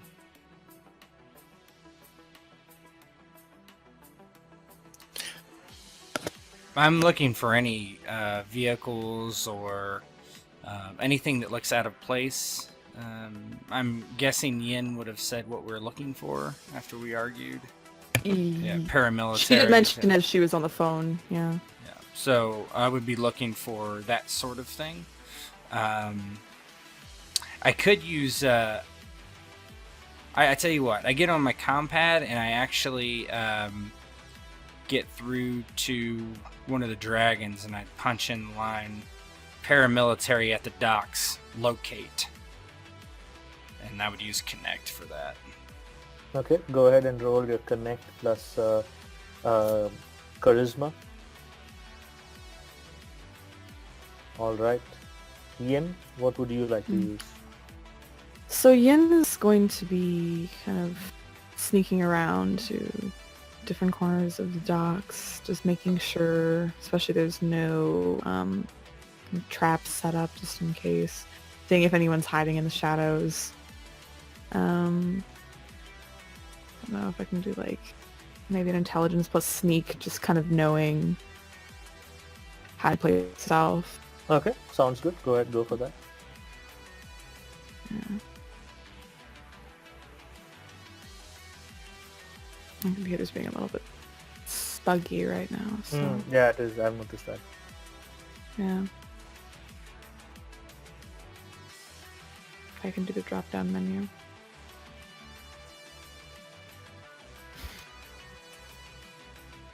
It'll take me a minute. It's Yeah, no, I about to just- crash on us, probably. No. Yeah. God damn it. Yeah, I am... Oh. Maybe. No, I didn't want to do that. Oh, well. There you go. Okay. So Yin, as you're sneaking around, you notice that there are what looks like doors being opened, right? Like this is like a pier, right? So there'll be like chain link fences, kind of cordoning off different sections of the pier. And you see that a series of chain link fence doors have been left open, padlocks been broken, kind of leading deeper in. Trauma, you notice that there are like tire tread marks and just mulch being kind of shifted, going in deeper into the pier. Do you guys follow Yin and Trauma's direction?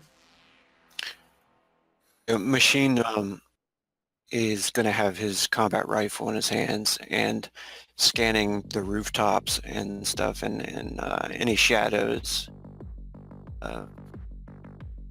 making sure that nobody's, no snipers are out or anything like that.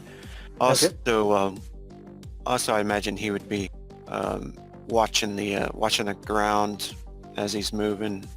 If there's any shells or anything went on, any tracks, stuff like that. Yeah, so give me a notice plus intelligence as well.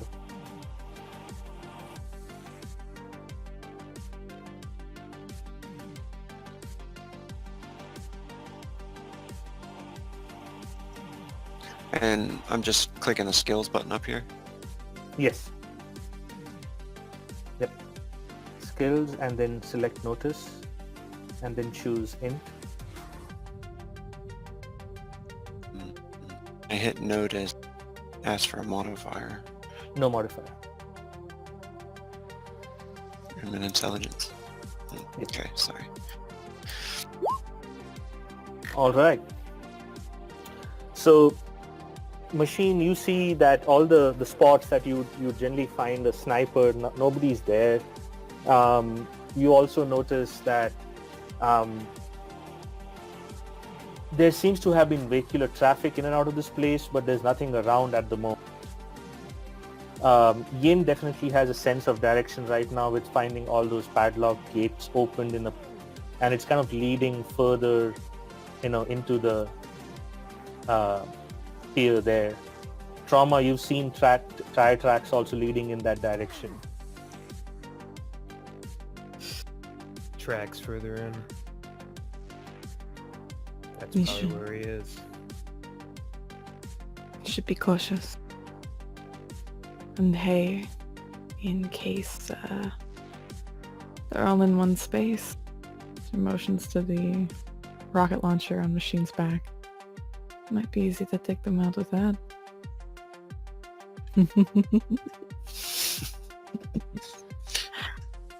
No one survives. Agreed. Let us go.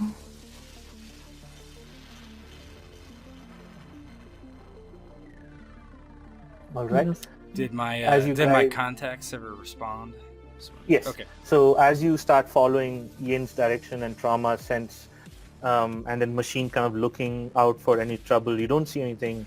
Yang, you get a message that the dragons have heard of, a lot of movement of equipment, etc., happening at a particular location deeper into the docks. It's kind of a set of buildings that kind of more like a warehouse structure. And they kind of give you like a GPS location, like a pinpoint tracker. You guys, with all this information, make your way into the docks well informed rather than just like kind of scouring the entire docks, which is pretty massive. You know a very specific location to go to. In about 15-20 minutes of carefully walking, noticing all your surroundings, you get to what looks like an alleyway. Down the alleyway, you see two people with what looks like assault weapons, very similar to what Machine is carrying. They seem to be guarding the door. Yin, I shall let you guys strategize. With that, I switch the scene into loading bay.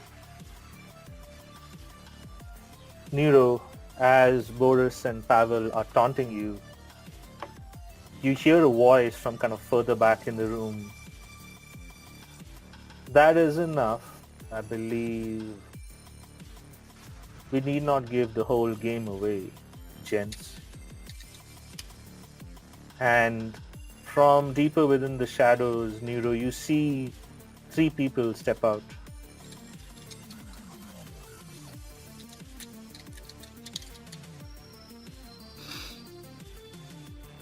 And one of them is well dressed, extremely well dressed. 2 of them seem to be in extreme military combat gear. The guy who's well dressed seems to be wearing what looks like red shades, and he comes up, steps forward. Well, Mr. Nero, you seem to have an interesting software on you.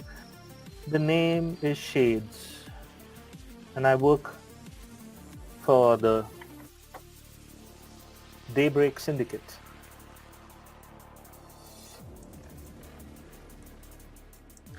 Nero's hanging there. He's just kind of like his eyelids are half open, head flopping around as he looks, and he rouses the strength to look up and see this person talking to him. Shades. He looks over and sees Boris there and kind of recoils just a little bit in disgust. He looks over and sees Quasi's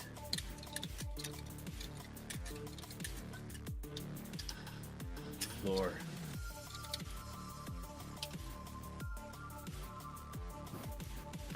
Mr. Nero, do you promise to behave if I Stuck let in you this down? position.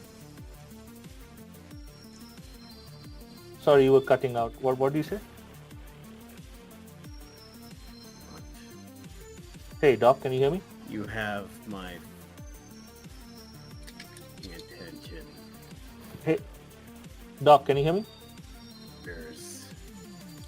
And he just lets his head fall back Doc, down. can you hear me? Yeah. Yeah, sorry, I didn't catch whatever you were saying. Can you start from the beginning? I'm like, Yeah, we couldn't hardly Oh hear my- you. Yeah, Yeah, we can sorry. Oh my god, are you serious? Yeah. yeah, Yeah. I've been talking this whole time. It- What was the last thing you heard? just start from the beginning where Shade says, if I let you down, do you promise to behave? Okay. So, Shades asked him if I promise to let you down, you promise to behave. And Nero's head is just kind of like turning and swaying as he holds it down, blood coming out of his nose, and he looks over at Quasidomo. He just laughs a little bit, like realizing that was his fucking way out of this place, and it's gone now. And he's over the edge. Like, I had one way out, and you fucking killed him. And he looks around and he catches the eye of Boris and just kind of like recoils just a little bit, like, oh, you fuck. You fucking fuck. He looks over at Shades. Yeah. If you want to let me down, I wouldn't argue with you. As his fingers start becoming numb and his wrists, the restraints around his wrists are getting tighter and tighter. He just laughs like, yeah, I wouldn't argue with you. Shades nods his head at Boris. Boris smiles at you. He presses a button and this mechanical lever above you turns and, puts your feet on the ground. It's basically like the hook right behind you in the image. He pulls out a knife and cuts the bonds that's holding your wrist to that hook. Nero immediately just falls to the ground. He's like on all fours and he just drops his head to the floor.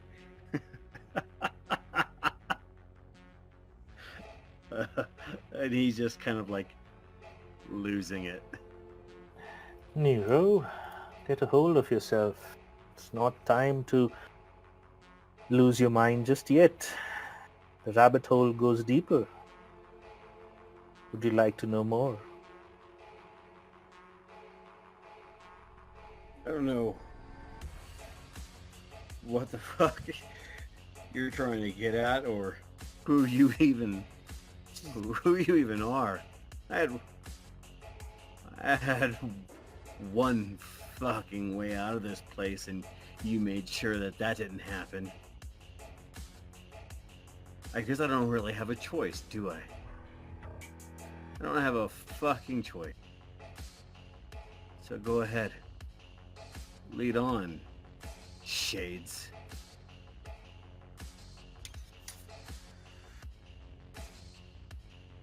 Shades looks at you. Listen carefully, Nero. I won't say this twice.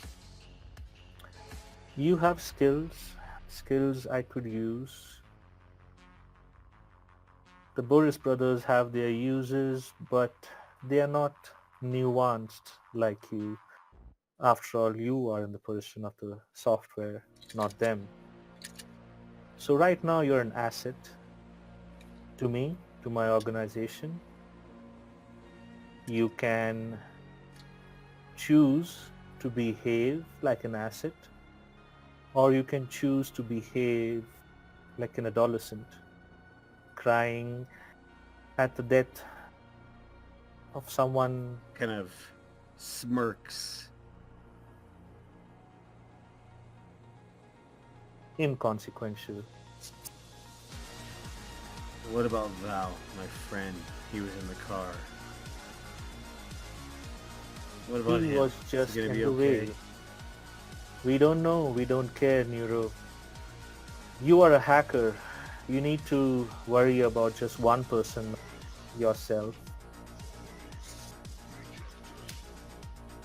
Your sensei, and he kind of says that with a lot of disdain in his voice, doesn't matter. Your friend, Val, doesn't matter. What matters right now is in the palm of my hands, and what you are going to do with it. Are you going to do my bidding, or are you going to rebel as you always have? Bring chaos upon your head. Where is Boris in proximity to me? Is he? Not very far. Yeah, he's not very far. So Nero, you know, he stood up and he's rubbing his wrists and his hands. All right, well, I guess I really don't have a choice here. You're my only way out of this. I don't know what's happening to Val. Yeah, you say fuck my sensei. Whatever. I don't have much else to do other than try and live. I'll work with you. And then he turns and clocks Boris right in the face as he says that, and just cracks him right in the nose. Boris does not see it coming. Boris thought Shades had everything under control around him. And you crack him right on the nose. Roll me a 1d4, please.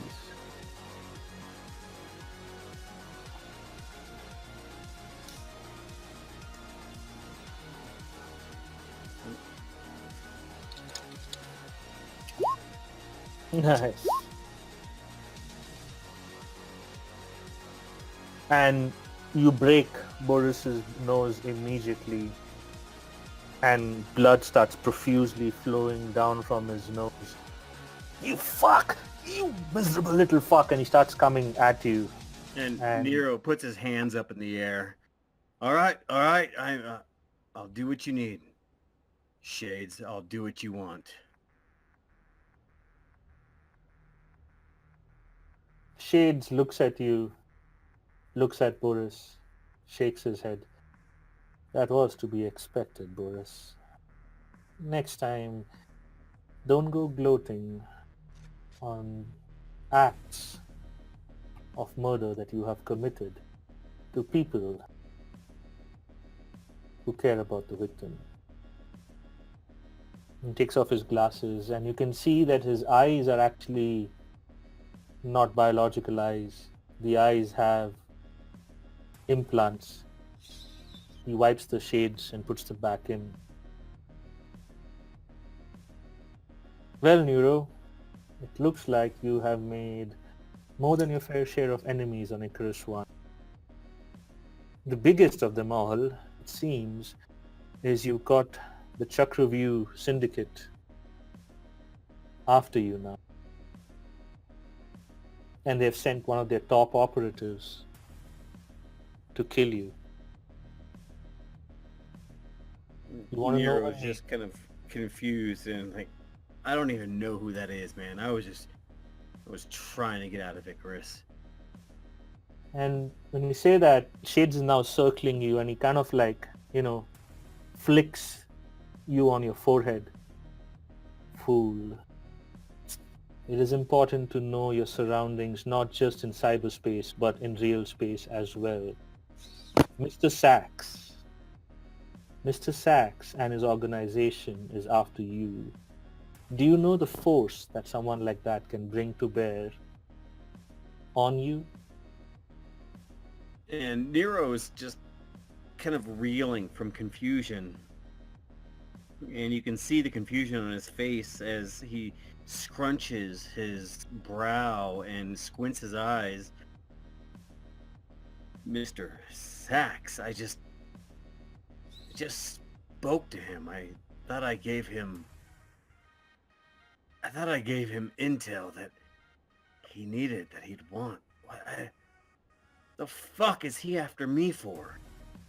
He again continues to circle you and flicks you on your forehead again. Now it's getting very irritating. It's almost like, admonishing a child from his perspective, and you're getting whatever you're feeling when he does that, when he keeps flicking your forehead, treating you like an imbecile. I just keep flinching when he does that, just flinching when he does that. Like, I want to fucking swat his hand away and then want to punch him in his fucking face too, but I look You see around his and bodyguards, I see his bodyguards, and I restrain myself. Mr. Sachs is a top member of an organization, Chuck Review. He and his organization are data dealers, spies, infiltrators. You gave him information, you moron. He has all the information. You thought what? That you sent him the location of his operative and he's going to kill someone like her? No. He has recruited her. He has made her part of his organization. And she is on her way to eviscerate you. And you thought you told him where to get her?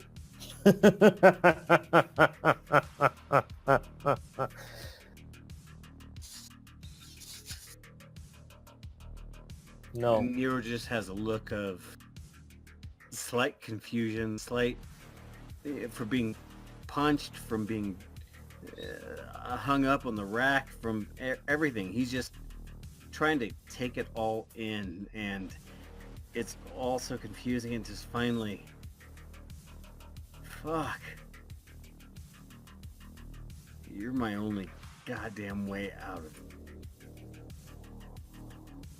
Yes, I am. And I see you're coming to the realization that you have no way out, Mr. Nero. Your ride of Icarus 1 is already compromised. They know the pier, the time, the ship you're going to leave on. They know the new name you're going to assume. They know everything. You know why they know everything? Because of the software you handed them. The software you so bravely took from the clutches of my operatives, the Knuckle Dragger gang. You handed it to whom? Chuck Review? You think they are the good guys? You think they're going to have what's best for Icarus in their hearts? They don't have a heart, Nero. It was a fucking job. It was a fucking job. That's all it was. I didn't know anything about the software. I didn't know anything about intentions. I didn't know anything about anything. It was a fucking job. And then I got hooked up with some fucking drugged out daddy's girl who had no fucking idea of how deep she was getting. Brought in her brother, fucking Wang, and it all went downhill from there.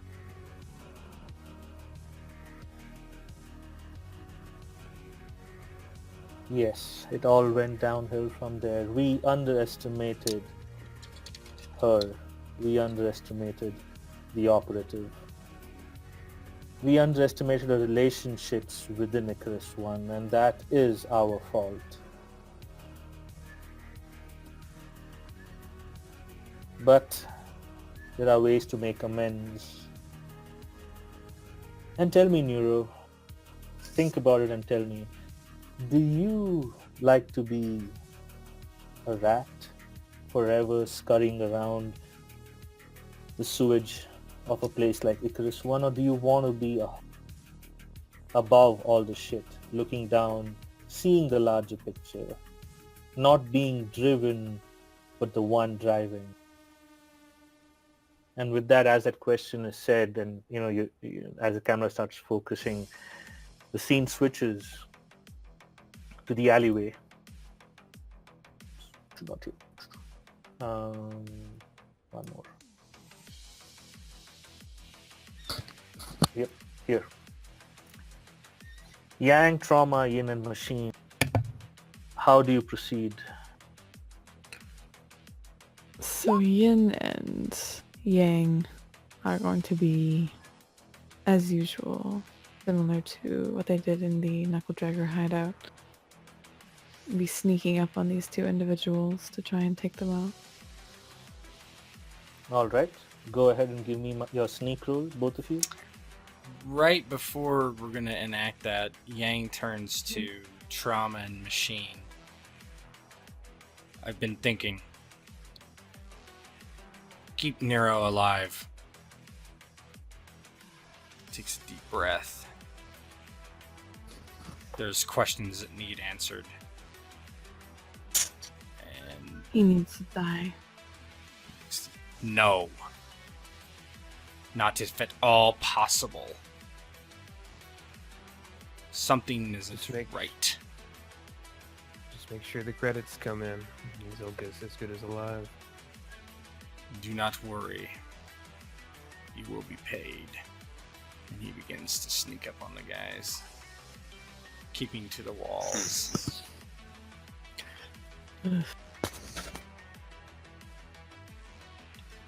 Machine is gonna watch their back. Oops, and I used strength on that, sorry. Yeah, go ahead. Roll it again. It would be a 10. Yep. It would just be a 10 with the other one. 10. Yeah. Okay, sounds good. Sorry, go ahead, Rogue. Sorry, yeah, Machine's gonna watch their back with the combat rifle, and if they take notice or anything, open fire. I mean, if they take notice of Yang or Yin. Okay, this one doesn't. And what's this one? Not this.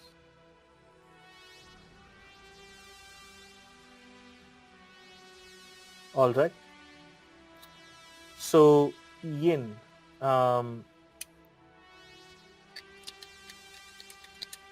meets beats.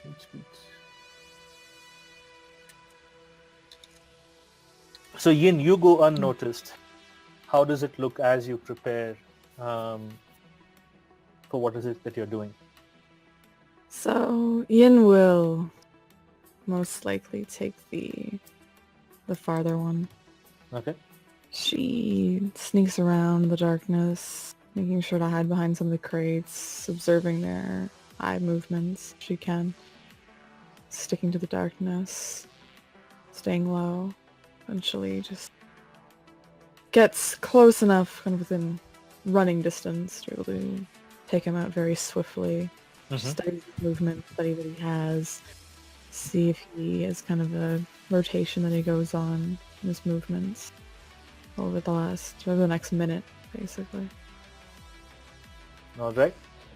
You set up your assassination attempt. In the meantime, Yang, who's moving towards the other person, you kind of, it's not a loud noise. I rolled a 10, But- right? You remember? Was it 10 or? Yeah, because Oh, yeah, 10. Sorry. Yeah. Yes. Go ahead. Yeah. Yep.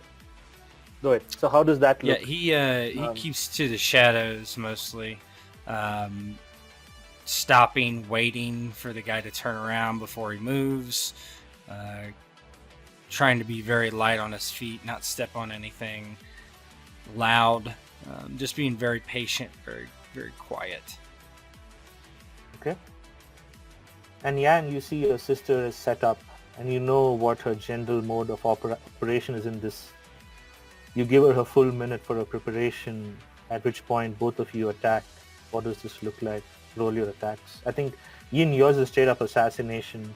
With just damage, yeah. Yep.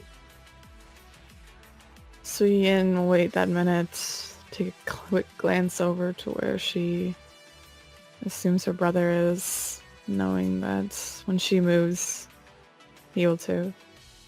She takes that opportunity to sprint out of the shadows, quickly taking the one guard by surprise and attempting to basically split him open in half with a gut. Okay.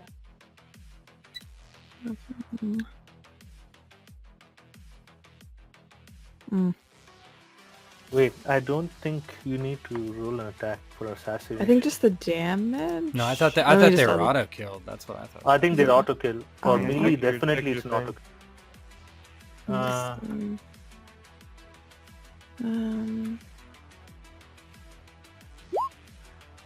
Oh no, it's complete. Does maximum damage. oh, okay. My apologies. And it just has to do a physical save. Mm. He succeeds. But what is your maximum damage? Oh boy. So it's 1d8 plus 1 plus. 8 plus 1, 11. Mhm. So what happens if they save? We both rolled for shit on damage. If the attack hits, it does maximum damage. The victim must take physical saving throw at a penalty equal to the attacker's combat skill. What's your combat skill? It's 2, right? Stab at 2. Whatever his stab is, he would have Yeah. still passed. He's just Yeah, surpassed, so- yeah.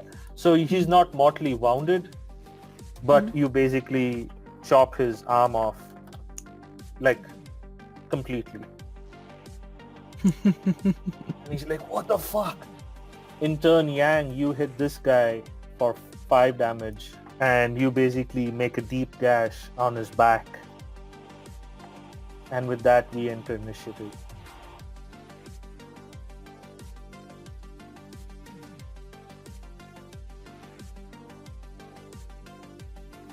All right. I like how the machine's just always in combat mode token. Yeah. He needs to roll for initiative. Machine, you need to roll for initiative. Click on your token, you can just roll. There you go.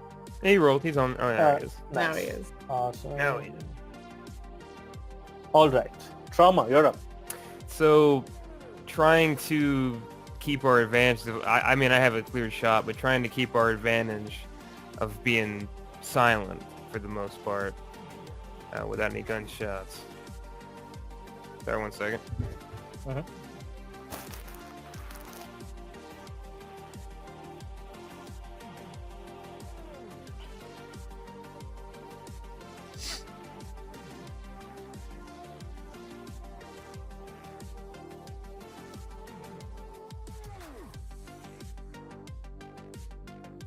All right.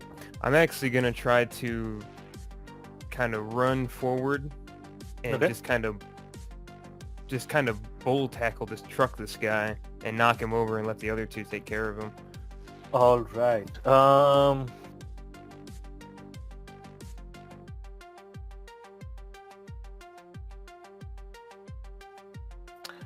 Okay, you have to hit them with a punch attack, doing no damage, and then win an opposed punch or exert skill. I would just say just do the opposed punch or exert skill, whichever one you want to do. Let's do exert. Okay. Strength. Strength, yes. Oh, this guy's gonna crush me. Yep. So you run up to him, and as you try to, bull tackle this guy, the bull rush this front guy over here, he just kind of like, it's almost like you hit him and kind of like bounce back a bit. He just stands in his place and he looks at you. He's like, fuck. Yang, you're up. As trauma bounces off the guy that he had swung his sword at and cut, he brings it back and swings down towards the man's hip. Okay. I will-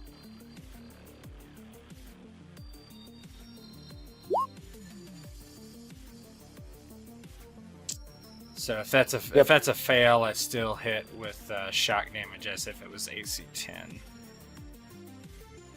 As if it was AC 10. Okay, yep, close combatant, right? Yep. Yes.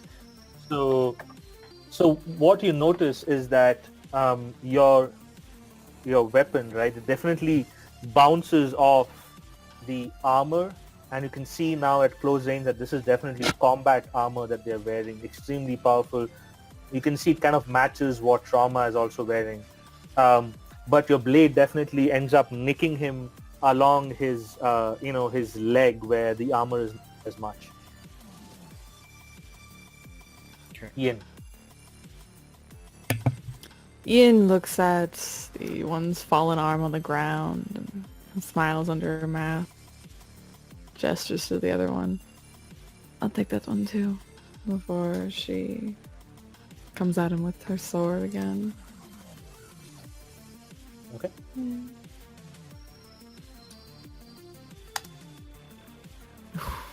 Nice. How does this look like as you kill him? So Ian easily lops off his other arm as he's most likely in shock of losing the left. And as he kind of stares at her dumbfounded, she in turn takes his head.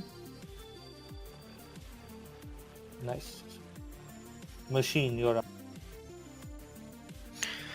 Trying to go along with their keeping things quiet. Machine will charge the guy with his combat knife if he can and try to take him out. Nice, go for it.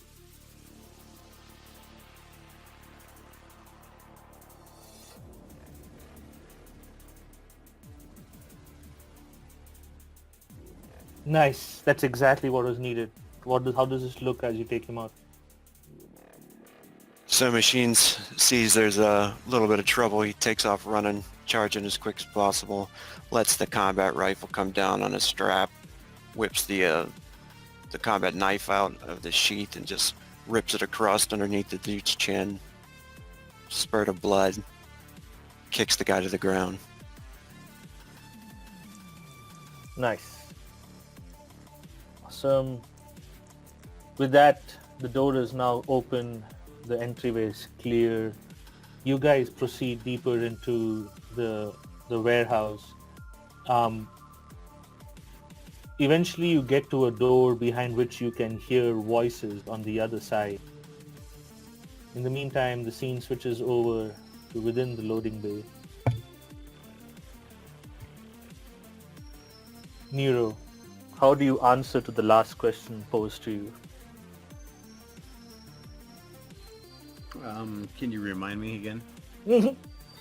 So he asks you what would you like to do? Would you like to be a rat scurrying around the sewers of Icarus 1, or do you want to be a hawk that sees all, knows all, is the one driving, not the one being driven? Nero, he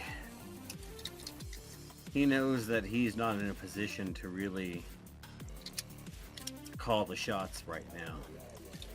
He's bloodied, his hands are bruised, his wrists are tight. He thinks about the question and the ridiculousness of it. A rat, a free rat. Well, that would be best. But I don't think being free is an option in this scenario. A hawk soaring above, seeing everything. I'm sure it's seeing everything for a master. For someone else. Someone who wants the information. Someone who will do something with the information. It's not for me. It's not for my freedom. I don't have a choice here. I don't have anything else to do. I go back out on the streets. And that psychopath with daddy issues is gonna find me and cut my throat. Or her brother, Wang, gonna find me and cut my throat. So it looks like I'm here. Stuck with you, Shades. Fucking Boris. And he looks over at him and sees him standing there holding his bloody nose.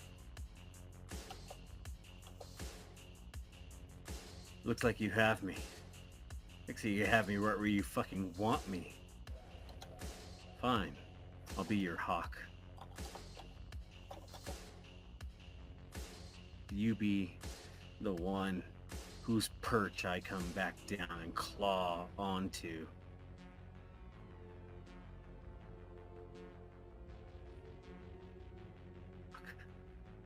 Excellent choice.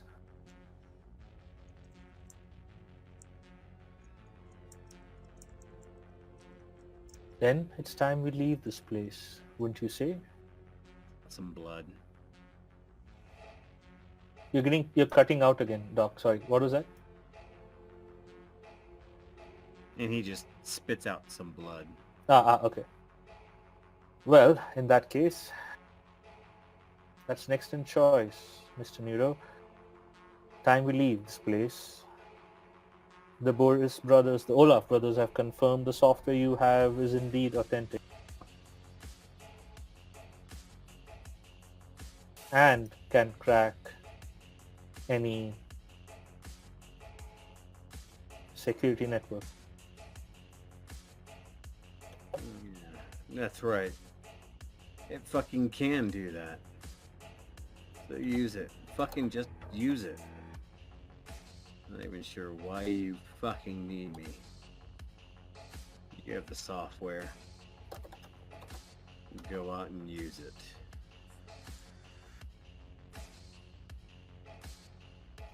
But you are someone with skills as well. Don't be so down on yourself, Mr. Nero. Here's an opportunity to join us, and you seem to have no other options. A hacker like you, with no other options, is quite a steal, wouldn't you say? He looks over at Boris. He turns around, sweeps his head back around, looking at Shades with a smile on his face. You're right. I don't have any other options. You made sure of that. Let's do business then. What do you need me to do?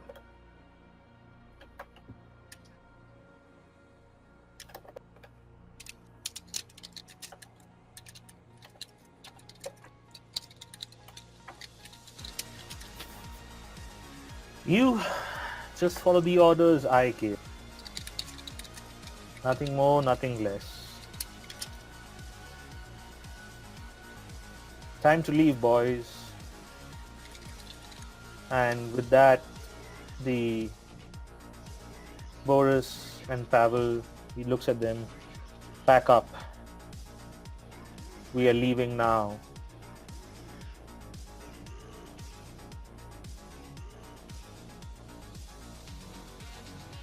So you guys are on the outside. What is your plan at this point? I think we should role play it instead of just. Yeah. Yep. go ahead. Yang looks to Machine. We need to get the hacker. Keep the rocket launcher on them. I'll broker a deal for their lives. We'll get Nero, and then you can shoot it. Wait, Mm. cameras. Hmm. Point at the cameras that are covering the door. Damn it, they'll know we're coming. We have to hurry. Rocket the door, rush in. Best option. Shock and awe. And then slaughter. Yang slowly nods. Very well. Yang looks down to Yin. Seeing that she's checking her phone. What are you doing?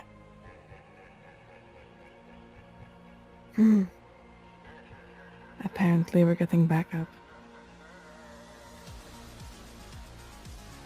All right. So I want you guys to roll not initiative. Just roll initiative to see if you are you going to shoot the rocket launcher at the door right now. Yeah, why not? Okay, go ahead then. No need of initiative. It's okay. I'll keep that. Don't worry. We're never going to need it. So Yeah, we're gonna need it after Yeah, the blow up, right? after the blow up, exactly. So All right, so machine's gonna fire the. yep. So rocket launchers is, I believe, 3d10. Roll me the 3d10. You're shooting at a door that doesn't need to. That's not going to jump out of the way. So All right, 3d10. yep, 3d10. Oh! Nice. The building collapses. So perfect. So as you shoot the rocket launcher and blow this door open, on the inside, Neuro and Shades, Shades has just made the comment that we are going to leave now, pack up.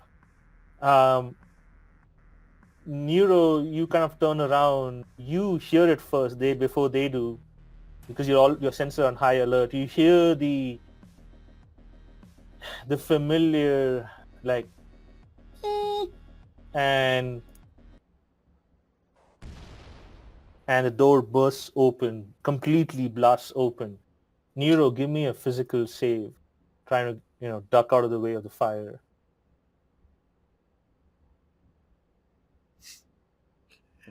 Nice.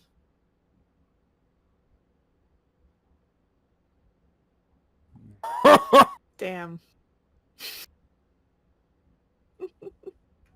Nice, Neuro. You step out of the way over here. Okay, let's see if Boris makes it. Nice. All right. Let's see if this guy makes it. Nice. Oh, This guy makes it. Fucking nice, man. oh, machine. Nice. Let's see if this guy makes it. Hot pocket. Yin's getting so hot right Nice. now. Oh, it's so hot. She can in there. she can barely walk. Her socks are so wet. Jesus Oh, Christ. I can fight now. Sweet. Oh my god. All right, just give me a moment. God, they all failed. I got the They all Vickers, failed. Yes, they all failed. Except for the one. Except for the one him. Except for the Go ones.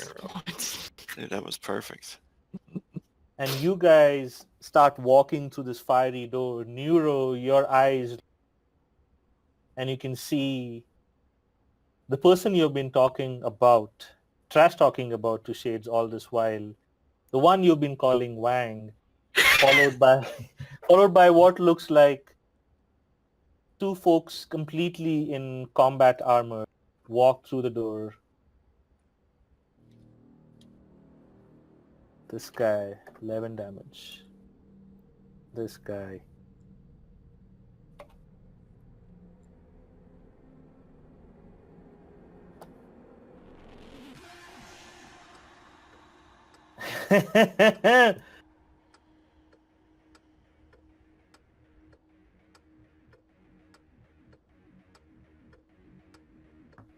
What does this look like as you guys walk through the door? Neuro, what is your reaction to see the door blast open? Around you, there's fire everywhere. Boris and Pavel are basically burning up. The other two guards that Shades had behind him are basically, like, the door just came and hit them smack in the face. You jumped out of the way in time. Shades is badly burned, but he's starting to get up.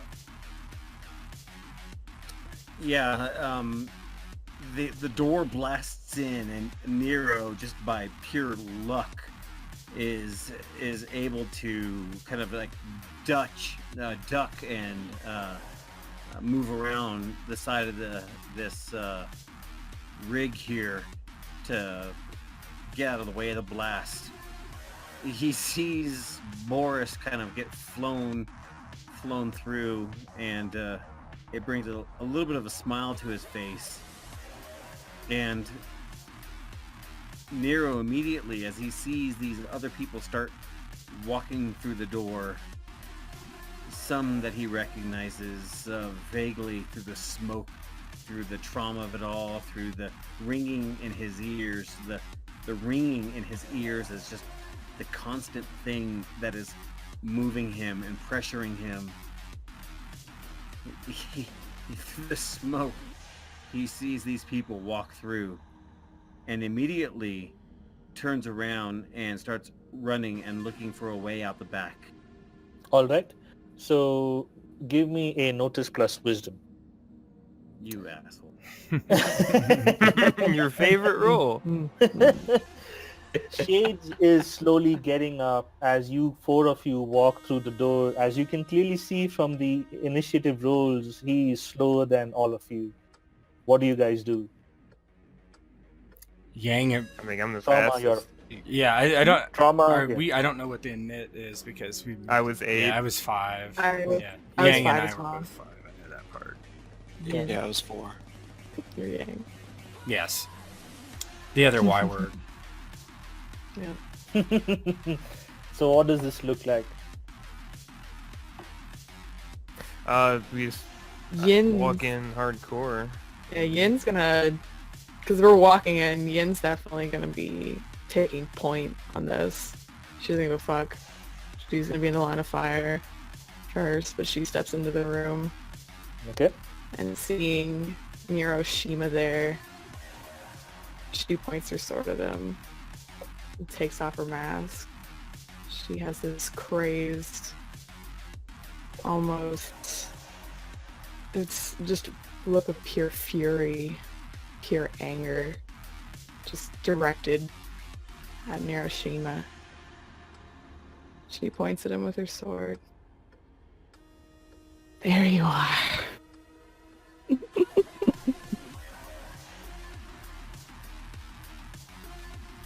All right. So trauma, go ahead.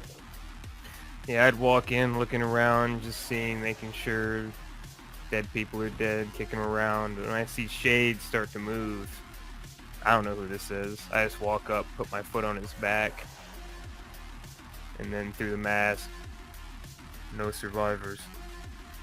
Nice.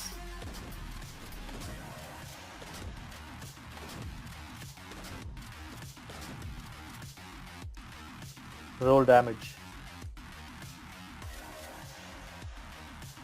I am bursting. How does that look as you basically burst into the back of this guy? Just making sure he's dead, because I know people are 90% metal nowadays, so I just keep blasting through him with the shotgun over and over again until I make sure I see plenty of blood to know he's not going to be coming back and standing up. Nice. Between Yang and Yin, given the music that's playing, the title is called Daggers. I believe Yang has a dex of 2, Yin has a dex of...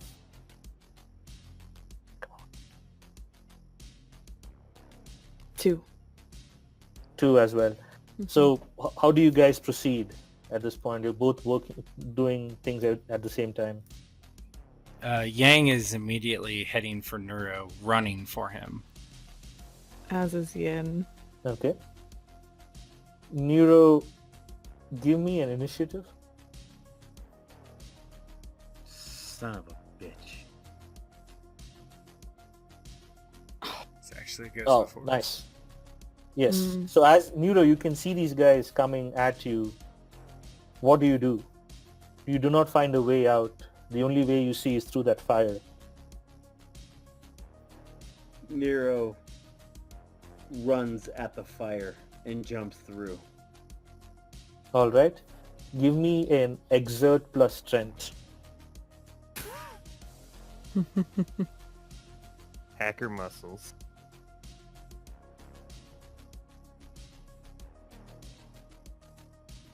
Not bad. Doc luck. Not bad. Nice. Not bad at all. So Neuro, you get past the fire and you have started to run.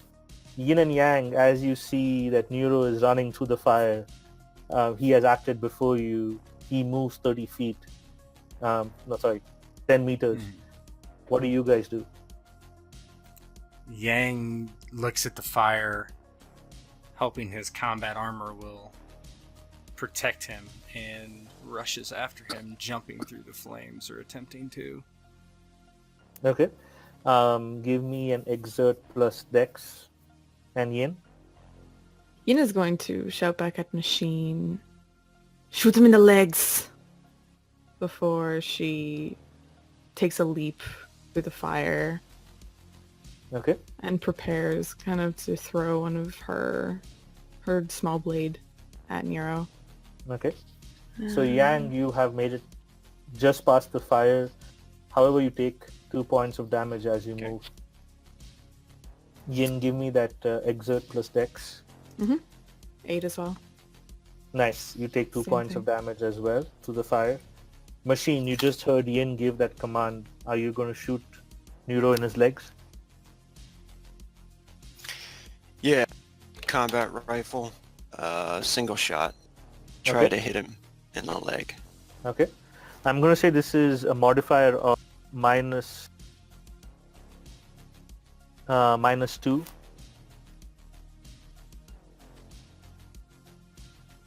Okay, no burst. -2.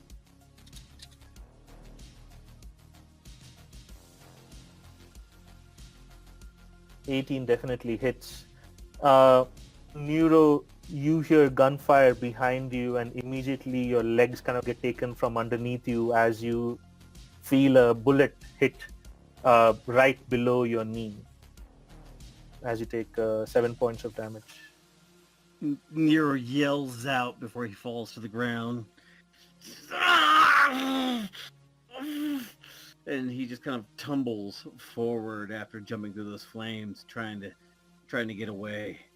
And he doesn't know what's going on other than the searing pain that he feels in his legs. And he just falls flat. All right. With that, everybody in the room is either dead or incapacitated. We're out of initiative. We're in pure RP mode now. What? Nero is sitting there and he's just kind of rolling, rocking back and forth. He's grabbing his leg where he was shot, holding it, trying to staunch the bleeding. And he just starts laughing. Of course. Of course. I have a combat medic that can look at that for you, Yang says as he gets closer. And Nero's also, or sorry, Yin is going to slowly walk up to Nero beside Yang. As her mask is sitting on her hip now, she's got a large smile spread across her face, seeing Nero lying there within his blood from his leg. She goes over, kneels down next to him. Hello, Nero. Nice to see you. Yang interrupts his sister, kind of hoisting Nero up, and he actually tries to turn Nero and put his back between Nero and Yin, and he leans in and whispers something to Nero.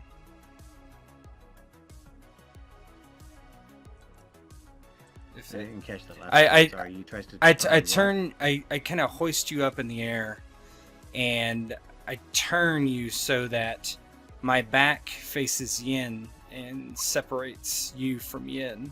Is my attempt.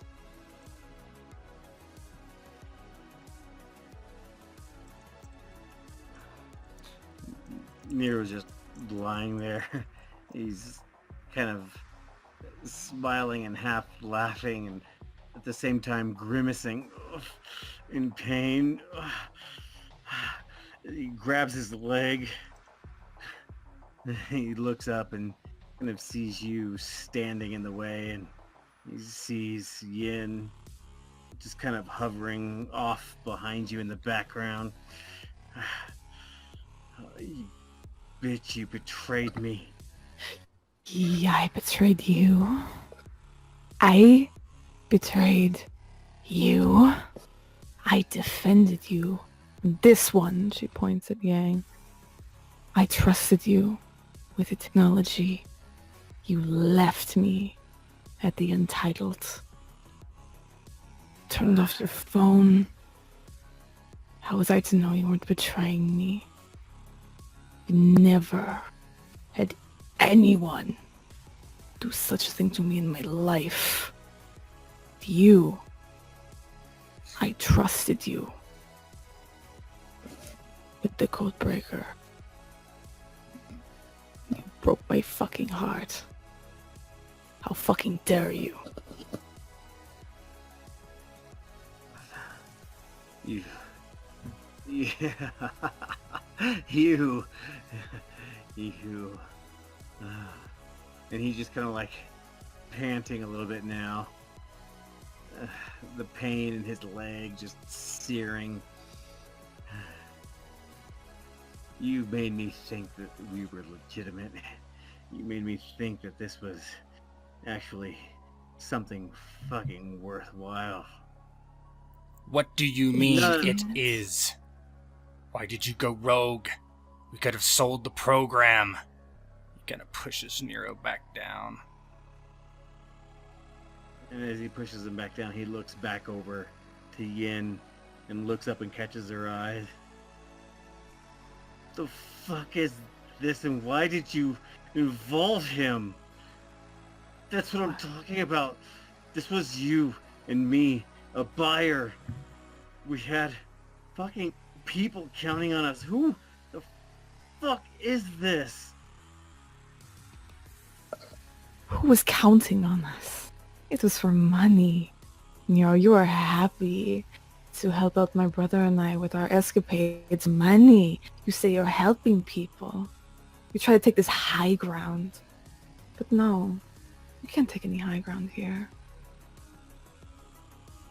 What do you mean, helping people? We had a job. We did. We completed the job.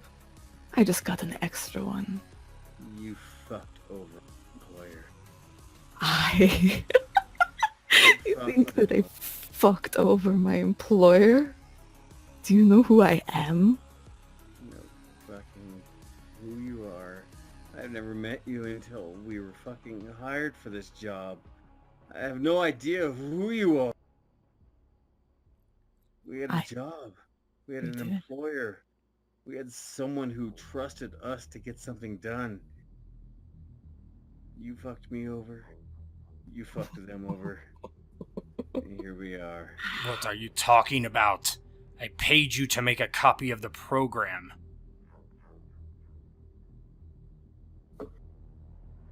Nero. The employer who we were hired to do the job for.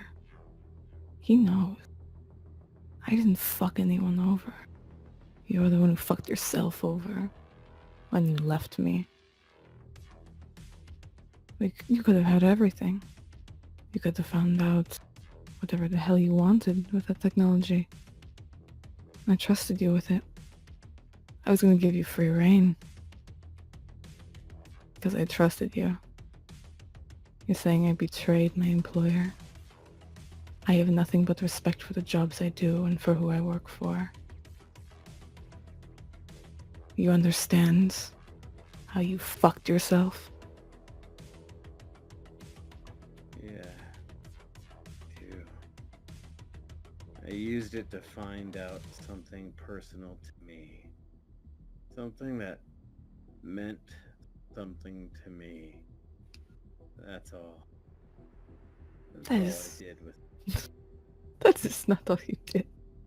Do you not remember the Untitled? That you left? Fucking left. Left your phone off. I left. I can see how you, someone like you, might be so hurt, so devastated by the fact that a man leaves you. You're so weak. You're so pathetic.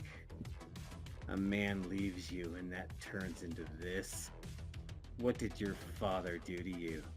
What did your daddy do to you? That you would do this because a man left you. You're sick. You're pathetic. And he spits more blood out on the ground. Yin attempts to make it past Yang to get at Nero. Small knife in hand. Yang begins to shuffle slightly, as if he's going to try to bar her way. One question, then you can have him. Fine. He turns and looks down to Niroshima. Who is this employer?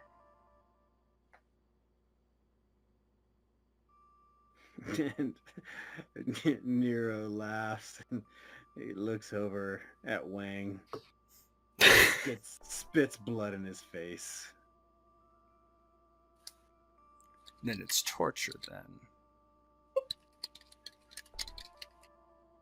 Brother, can I have him? No, because you are hiding something from me. I said I would tell you about it after this. Tell me now.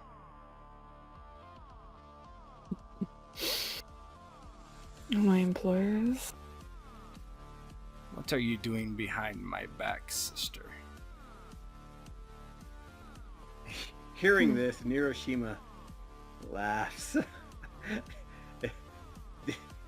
Do you not know about the back door in the code, Wang?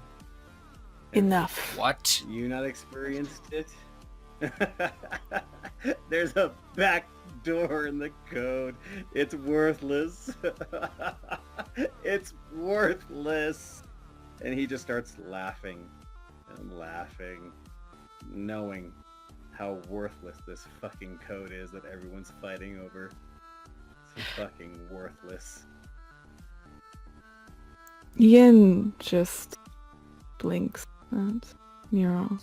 She leans as far as she can, and Yang will let her. He does not stop you from going forward at this point. That's fine. Kind of sidesteps away, turning and looking at Yin now. Nero, who do you think shut down your rig? And Nero just looks her in the eye. His smile fades just a little bit. Oh. You think the code is useless? You are highly mistaken. It's worth so much more than your puny mind can even fathom. And Nero just closes his eyes and bows and says, I'm sorry, Sensei. I'm sorry, Sensei. Hurry up.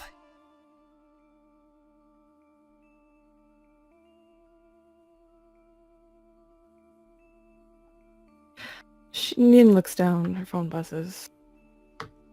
She pulls it out, quickly sends another text message. Smiles widely.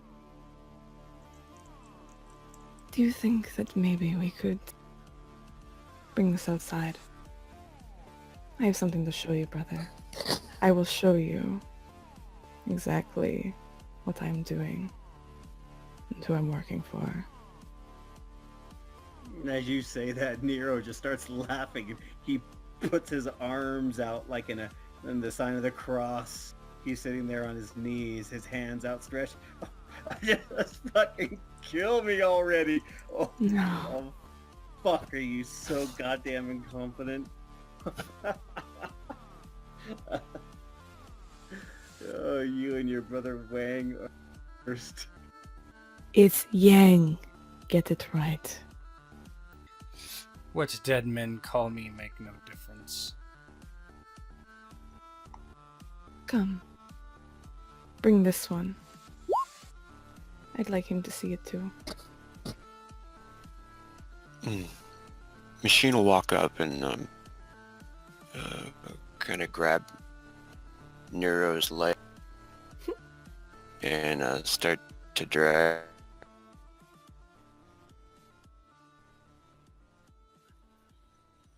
Yeah, I'll pick him up by the other end and It's, grab him by the braids. Lift him up. it's not Hacker Boy Day. Nope. And that's it. You're just kind of like he's just he's just releasing himself, just kind of going along with it now.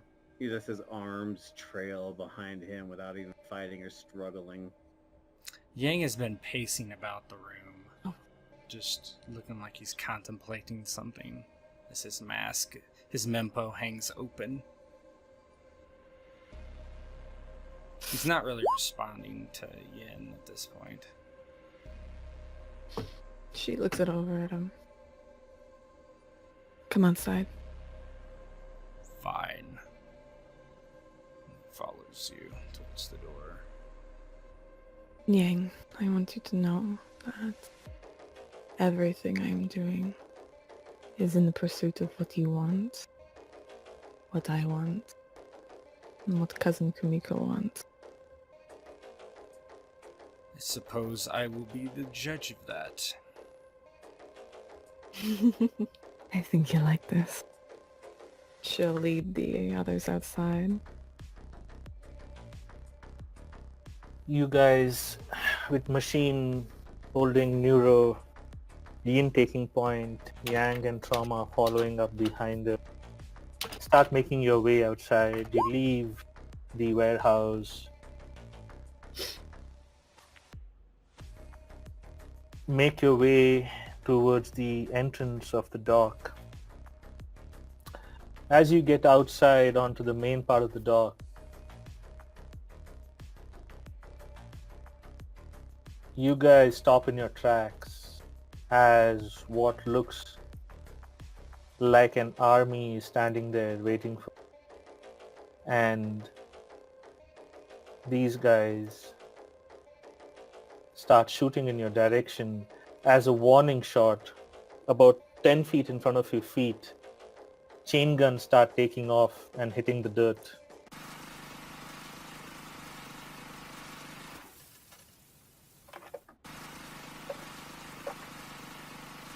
You guys realize that you are in an ambush.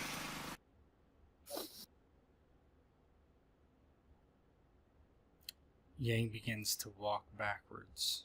They're not shooting at us, is that right? No, they're kind of giving you like a warning shot at your feet.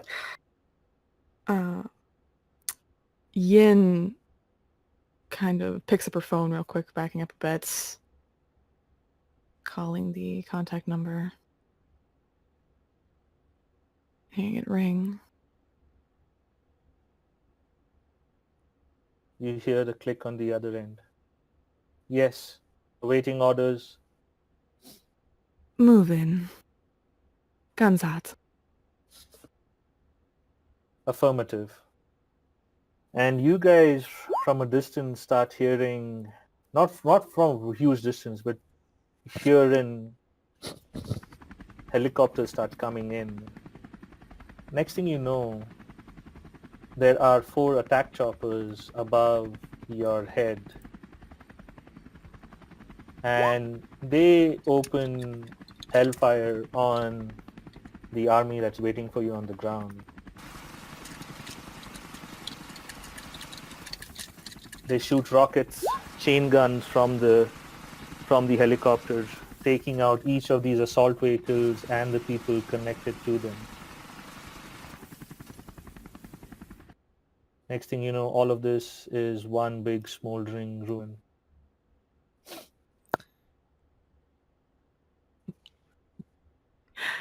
Yin will look over or look up at the helicopters and give them a wave. And she'll look over at Yang. You want to know who I'm working for? Yes. Oh shit. Who gave me the job originally? Mr. Sachs. I see. To what end? My own. He does not own me. That is your question. He looks to Yen. You are unreliable and untrustworthy. You should have told me this before. The thing is, you've been out of contact for quite a while, brother. How was I to know to fully trust you?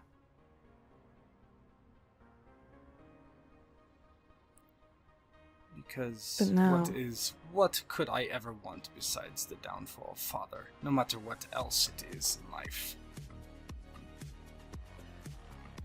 It is hard to trust now, but we're in this together, and this, she points up at the helicopters, points at the wreckage, is how we will defeat Father.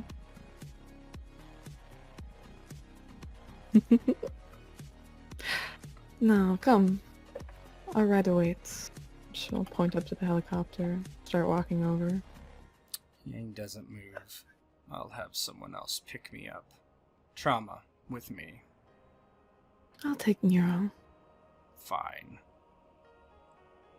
Thank you. Can Yin get another helicopter back out here to blow up this building? Sure. Cool. So, as you guys finish talking, you see Yin make a signal and make a call on a phone. One helicopter had remained on the scene while the rest went away. It continues to start descending. Yin pushes Neuro into it, gets in behind. Do you call out to anybody else, Yin? She motions to Dean. You coming?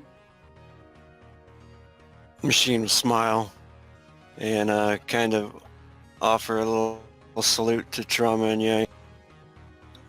And good luck, brothers. And he'll jump into the chopper with Yin. And with that, the chopper starts ascending with Machine, Yin in the shotgun in the cockpit, Neuro kind of thrown in the back. Yin and Trauma, as you start moving away from the building, the other chopper comes in on the scene and starts shooting rockets onto the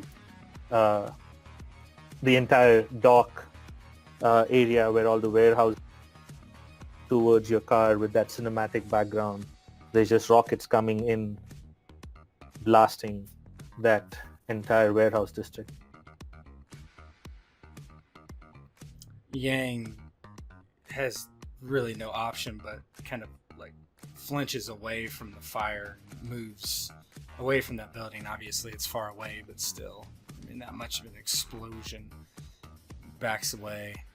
Once it's kind of done, he looks over at Trauma. Stay with me, Trauma, and we will do fine. And he actually smiles.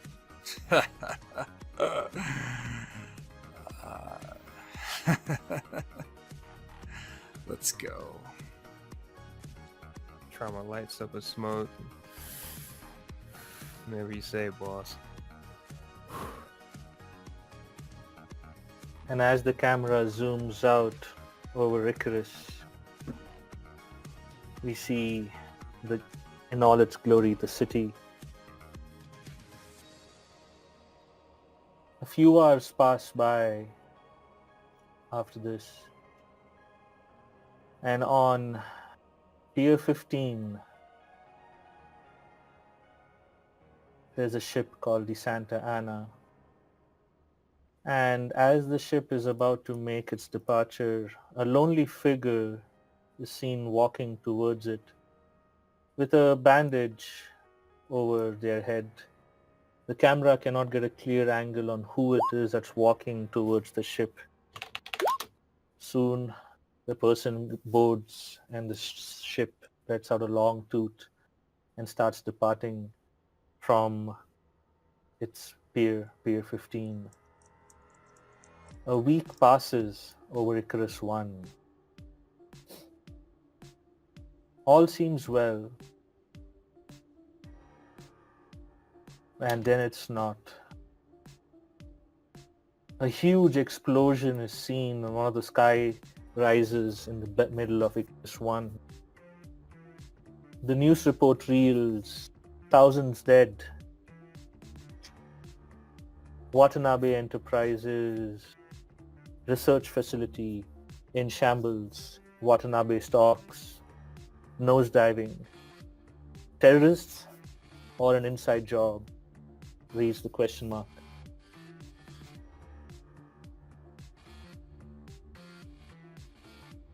Somewhere in Icarus 1, there is a room. In that room are two people. One is strapped to what looks like a medical bed, light shining in his face. At the other end is a maniacal-looking, slender Asian woman, smiling ear to ear like a Cheshire cat. And somewhere else in Icarus 1, an office we have seen before, is Kumiko. There's a knock on a door, and Yang enters. Yang, you see the back of a man that's talking to Kumiko. You do not know who this man is, what he's doing here. But before you can ask any questions, the man turns. I've been looking for you, Yang. And I believe you've been looking for me. Jotaro. Yes, I have. The time has come. Takeda has made his move. I have waited long enough. And the two of you have not made your move yet. It is time for me to join the game. Bring this to an end. Hi. And with that, the screen fades to black as the session comes to an end.